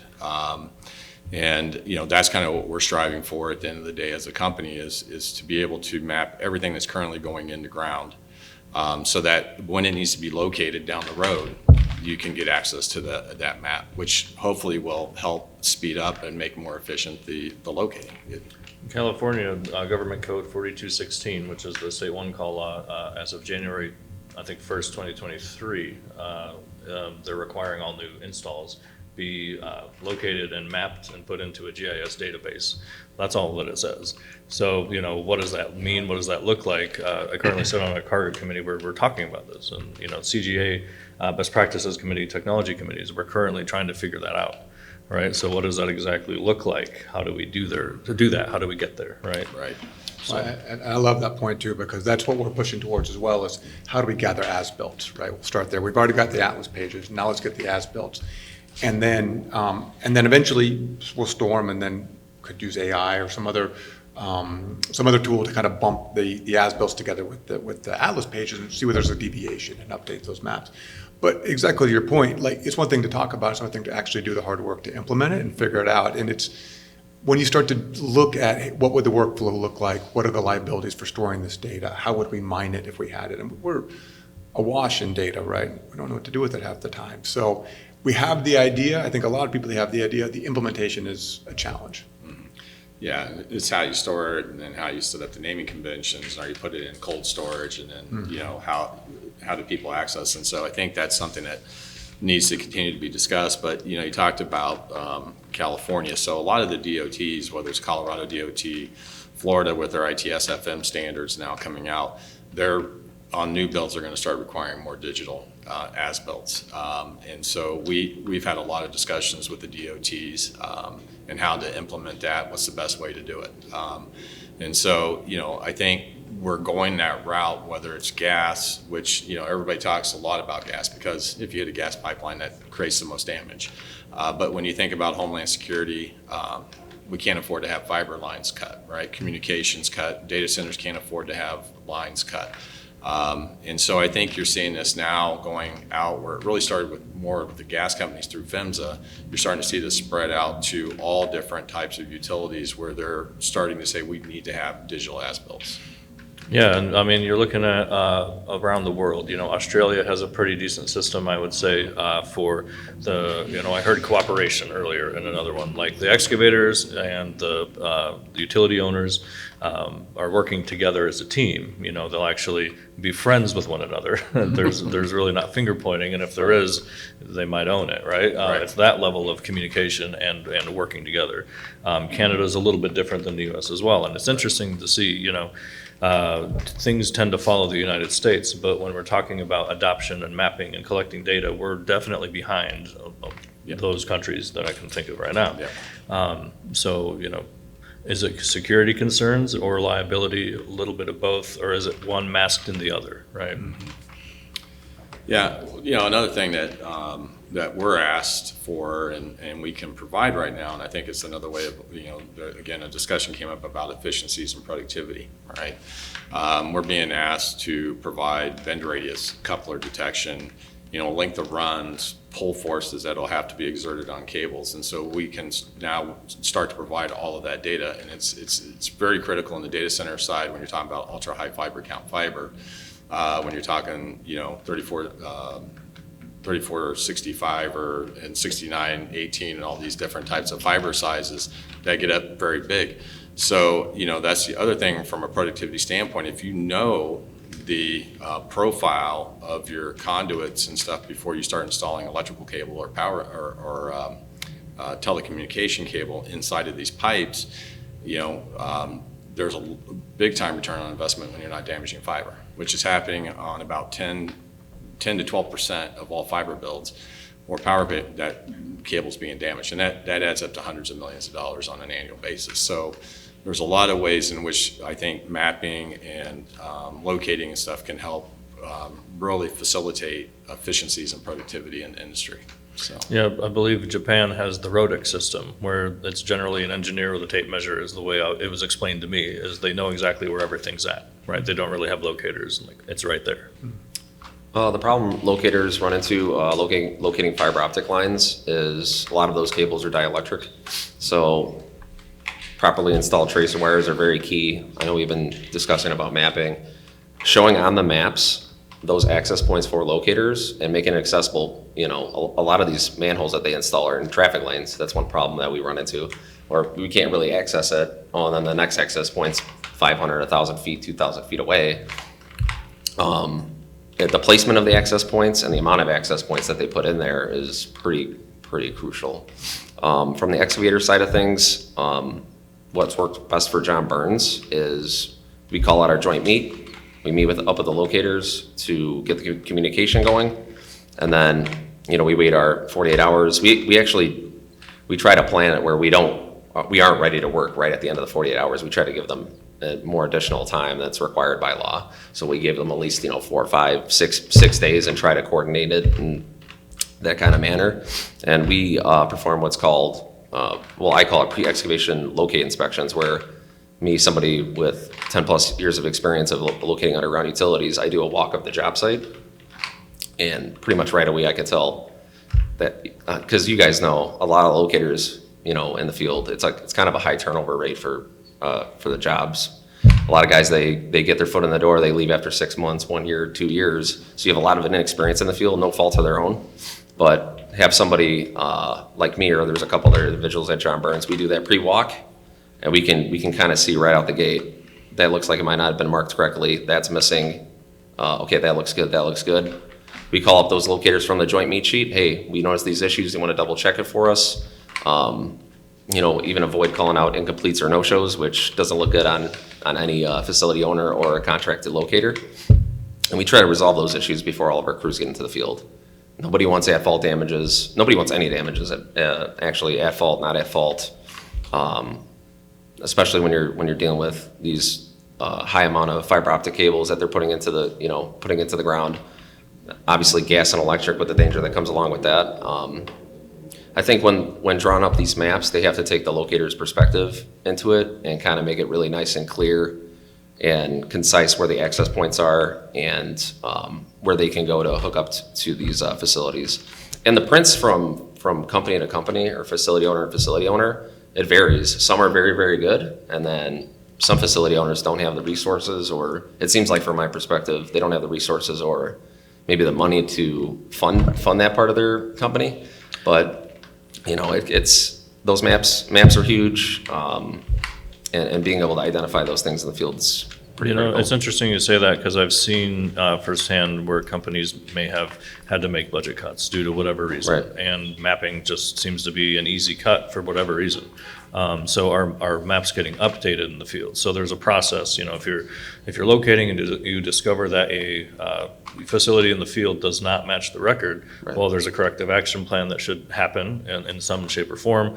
A work ticket should be generated, and I'm saying should, because is the locator actually taking the time to do this instead of getting their 50 tickets a day like we heard? It's all too common, right? And they're low paid, and that's a whole other conversation. But is the corrective action plan actually occurring to generate a work ticket? And if so, who's actually going to go update the maps and records if there's nobody there to do it? Right. Great discussion, guys. So again, I want to go kind of back to the contractor, right? This is Roundtable for Contractors and technology. So there are a lot of ticket management systems out there for facility owners, for contract locators, for 811 centers. But where are the ticket management systems or work management systems for contractors to help them manage their many open 811 tickets? Some of which may be done, some of which may be late, some of which may be semi-ready. Besides like 811 spotter or something, like where are these systems? Are they valuable? Like, why are more contractors not seeking these out or using them? I think the word free came up in another another panel where it's a free service, right? So the excavators generally getting a service provided to them to excavate. Sometimes it's the utility owner themselves, sometimes it's a contractor, third party. So they're just relying on the system that's in place. Like we heard in another panel, we're just doing whatever, the system is, and maybe a shrug, right? And is that anyone's fault necessarily? I mean, they're sort of, their hands are tied at that point. What's the incentive for them to seek out something better if they're just being told this is what it is? Same goes to locators in the field. Yeah. Yep, exactly. So,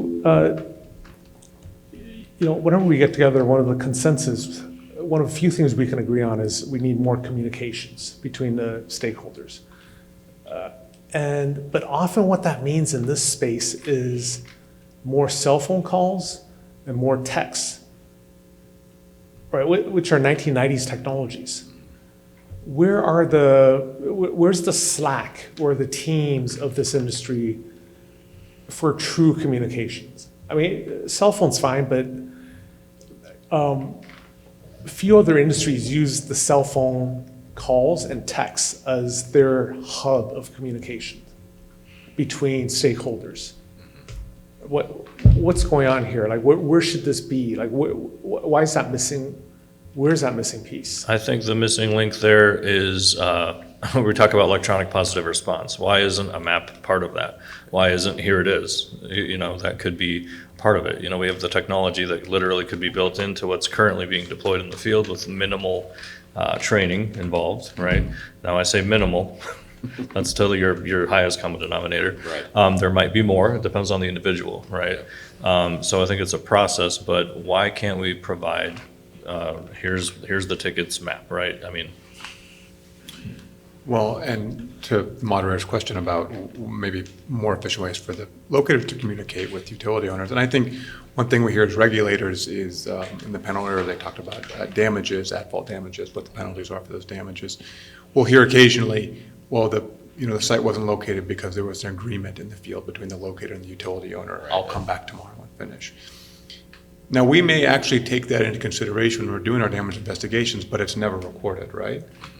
Sometimes that's good because maybe you don't want the liability, the risk of having that down. But at the same time, if we have one company saying, or one utility saying, no, they told us to come back, and then the excavator saying, no, we didn't. Our dig ticket clears on this date, right? And at that point, if there's been a damage, there's incentives on each side to say the opposite. So for us, I think it would be nice to be able to see some of that communication and know if there were agreements out there, and that would maybe give us a more kind of robust view into what's happening in the field and where we could pinpoint some of the causes of the damage. in California, we're the folks that I've trained to do work in California, like we require that as part of the training. Like you must update the ticket to prove that this communication has occurred, right? And it's going to be up to the utility owner to ultimately drive that. This is what we want our contractors to do. And in my opinion, it should be a one-to-one, if not a little bit better than what the utility is doing, right?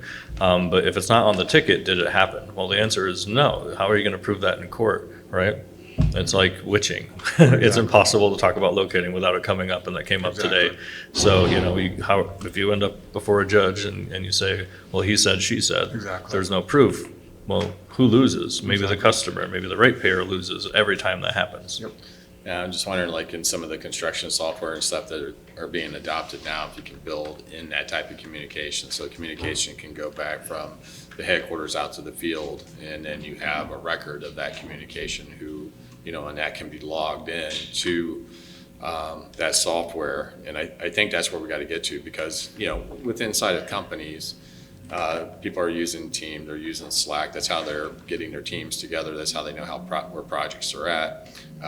And so he told me by the water cooler that I didn't need to do that. It's all documented. Yeah, you were told this is what you need to do. And I think you can build some of that into the construction software. And I think you can take locating and mapping, and you can also build that into construction software that, hey, we did locate this, we did map this.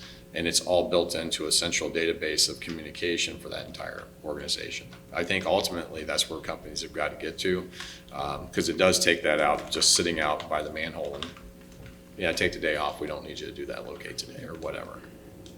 Right. Yeah. Let's say we have Slack or Teams or something, system for the different stakeholders to communicate on, especially on project tickets. Where should that reside? Where or what stakeholder should, I guess, own that? Can you repeat the first part of that question? Okay, so let's say we create or we find a ticket project management system, especially for project tickets in this space, which are a significant percent of the overall workflow. Where should that system reside? Who's the owner? Who's the owner? Yeah. Of that. So whatever's out there currently, is being used. Typically, the conversation should occur in the notes, but who's owning that? It's anybody's guess. Yeah. I would say that you'd have, the contractors would have their construction management software. So I think it would be owned at the contractor level, depending on who and whoever's doing the locates. So I think that's where it would be owned.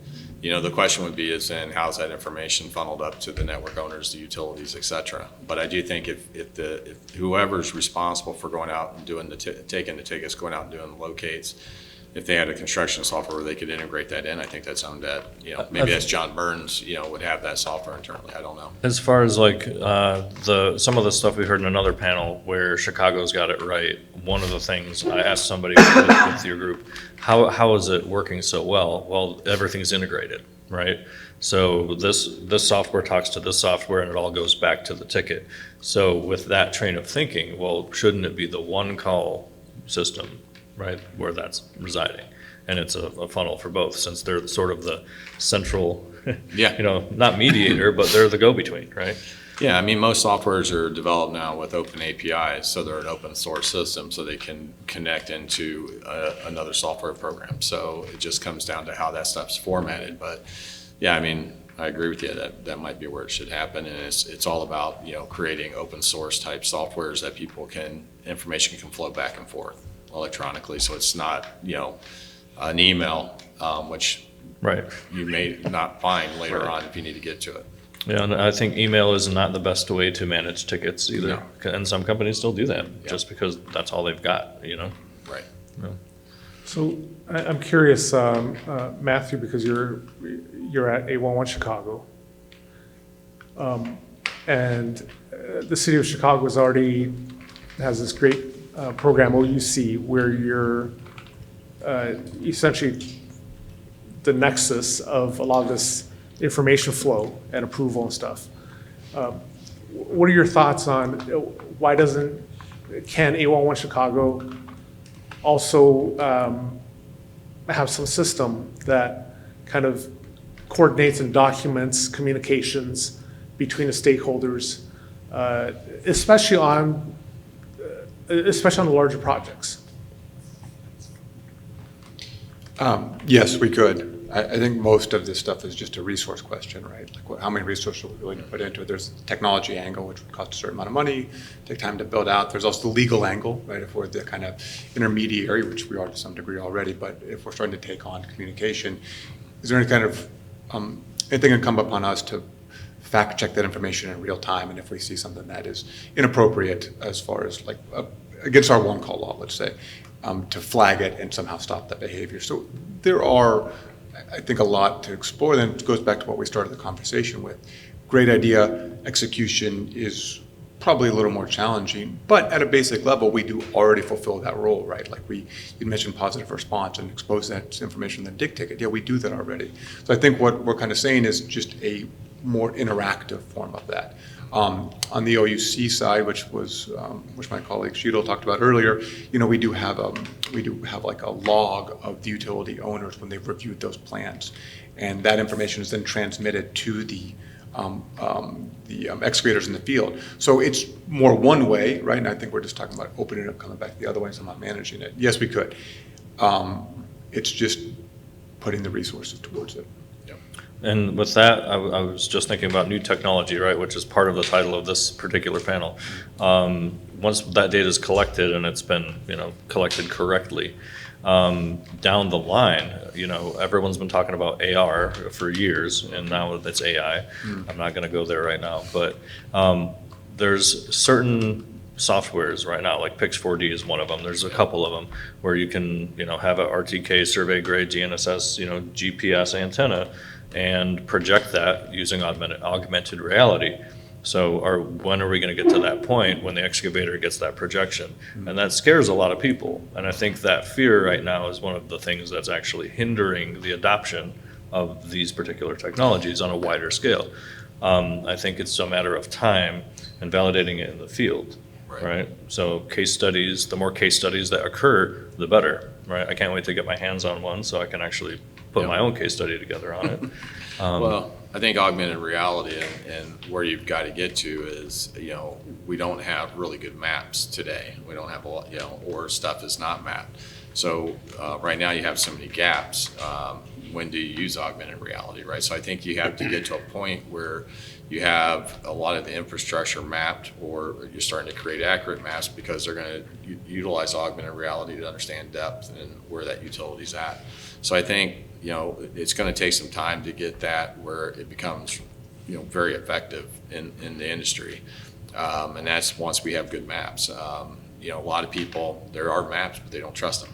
So, you don't want to upload them into an augmented reality software if it might be off. Well, I'm not talking about just uploading existing maps. So that we've got to collect better quality data to get to that point. Yes. Right. Yeah. So maps, even in locator training, and I started on the mapping side for those of you that don't know, going back beyond 1999. Started out in the surveying world, got into GPR, EM later.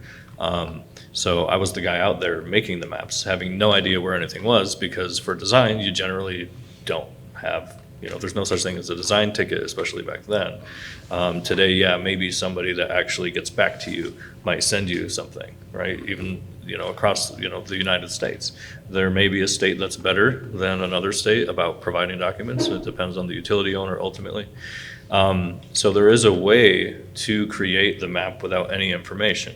And a lot of that is exactly like you're talking about, walking a halo of the site, seeing if there's anything that is a sign of life, right, at the surface. And that's generally where you start. And then you have to throw any available technology in the locator's toolbox to actually build that map. So that's like my world, that's my background, that's what I do. So it is possible to create an accurate map using stuff that's out there with what we currently have. Right. Which might not be anything. Or terrible. So we're kind of wrapping this up, this great discussion. If contractors had a magic wand that can create technology, whether hardware, software, combination, whatever, what do you think they would create? What would be on their wish list? X-ray vision. Yeah. I would say finding a way to, first, the contractor locator or the facility owner letting us know when they run into unlocatables. It is a thing. A lot of the devices out nowadays locate metallic material, whether it be cast iron, ductile iron, tracer wires, steel, whatever. There are points in time where you run into something for, utility congestion, bare utility congestion, or a boatload of different reasons why you can't locate it accurately. Communicating that to the excavator, and then giving us a little bit more ample time to deal with that issue. But I would say a lot of plastic gas services, or with broken tracer wire, fiber optic lines with the broken tracer and the conduit, other unlocables, finding a way to map those facilities in the field and show us where those are accurately. I don't have the exact percentage that we run into, maybe 1%, probably 2%, but just dealing with the unlocatables, man. Dealing with the unlocatables, and then sometimes it's good to go back to those maps where I've seen some mapping that have measurements. Those measurements give us a little bit of something to work off of, or you could see the lay of the print where you can kind of put it between this structure or that structure. All right, we have a general idea, but sometimes we run into it where we don't really have a clue. We just know it's on this one side of the street, or it's in this easement, or it's in that area, and then we're wasting hours and hours and hours of time excavating, not having a clue where to begin. So just cleaning up those unlocatable issues that we run into at times. I mean, 9 times out of 10, when we have customer calls, we're asked about locating occupied conduits. So current, you know, so could it be, case in point, a network owner purchased a network off of another network owner in Georgia. No as-bills. So they called us and said, hey, we have it's got cable in it. Well, today we can't do that. We have a solution on how we can do that, and we're working on that solution. So that you can map that, because yeah, there is things where tracer wires broke, or maybe a tracer wire wasn't put in. The network is 15, 20 years old.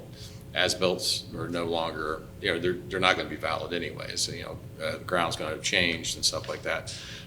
So I do think like they had a magic wand, at least to the contractors that or the customers that we're talking to, would be to how can you efficiently map occupied conduits, or, you know, current conduits that are underground that have something in them. And so that's what we get asked 9 times out of 10. And that's specific to the ILI device. Yeah. Right? Yeah. So, you know, if it's metallic, EM's the way to go. You know, if it's non-metallic, you've got 2 options, GPR and acoustic. GPR works great. Sometimes there's conditions and materials where GPR does not work. That's when you would grab the third leg of the stool, which is acoustic pipe locators. Again, I'm not going to name too many brands, but Salinas Technologies has the latest one that just came out last year. And since it's been sunsetted, so the Sensit APL is discontinued. And actually, I worked with them for a few years and traveled the world with that device, and I was let down maybe 5 times in that amount of time, traveling somewhere new every week over that amount of time. So I can say acoustic has been validated, and that's definitely the third thing to grab off the truck. Yeah, but as far as it goes with those devices, thinking of the different locating companies and facility owners, how many of those pieces of equipment are with those companies? It's from the companies I've dealt with, they might have one employee, with with one supervisor, one lead of their program. And how much that technology is being utilized? Not much. It depends on where you are. That's true. I should correct myself in the Chicagoland area. Yeah, so there's someone else out there, and if you're listening, Hardy, I'm mentioning you. There's a company in Puerto Rico. This guy uses the acoustic technology every day with an RD locator. GPR just doesn't tend to work in the Caribbean, as you can imagine.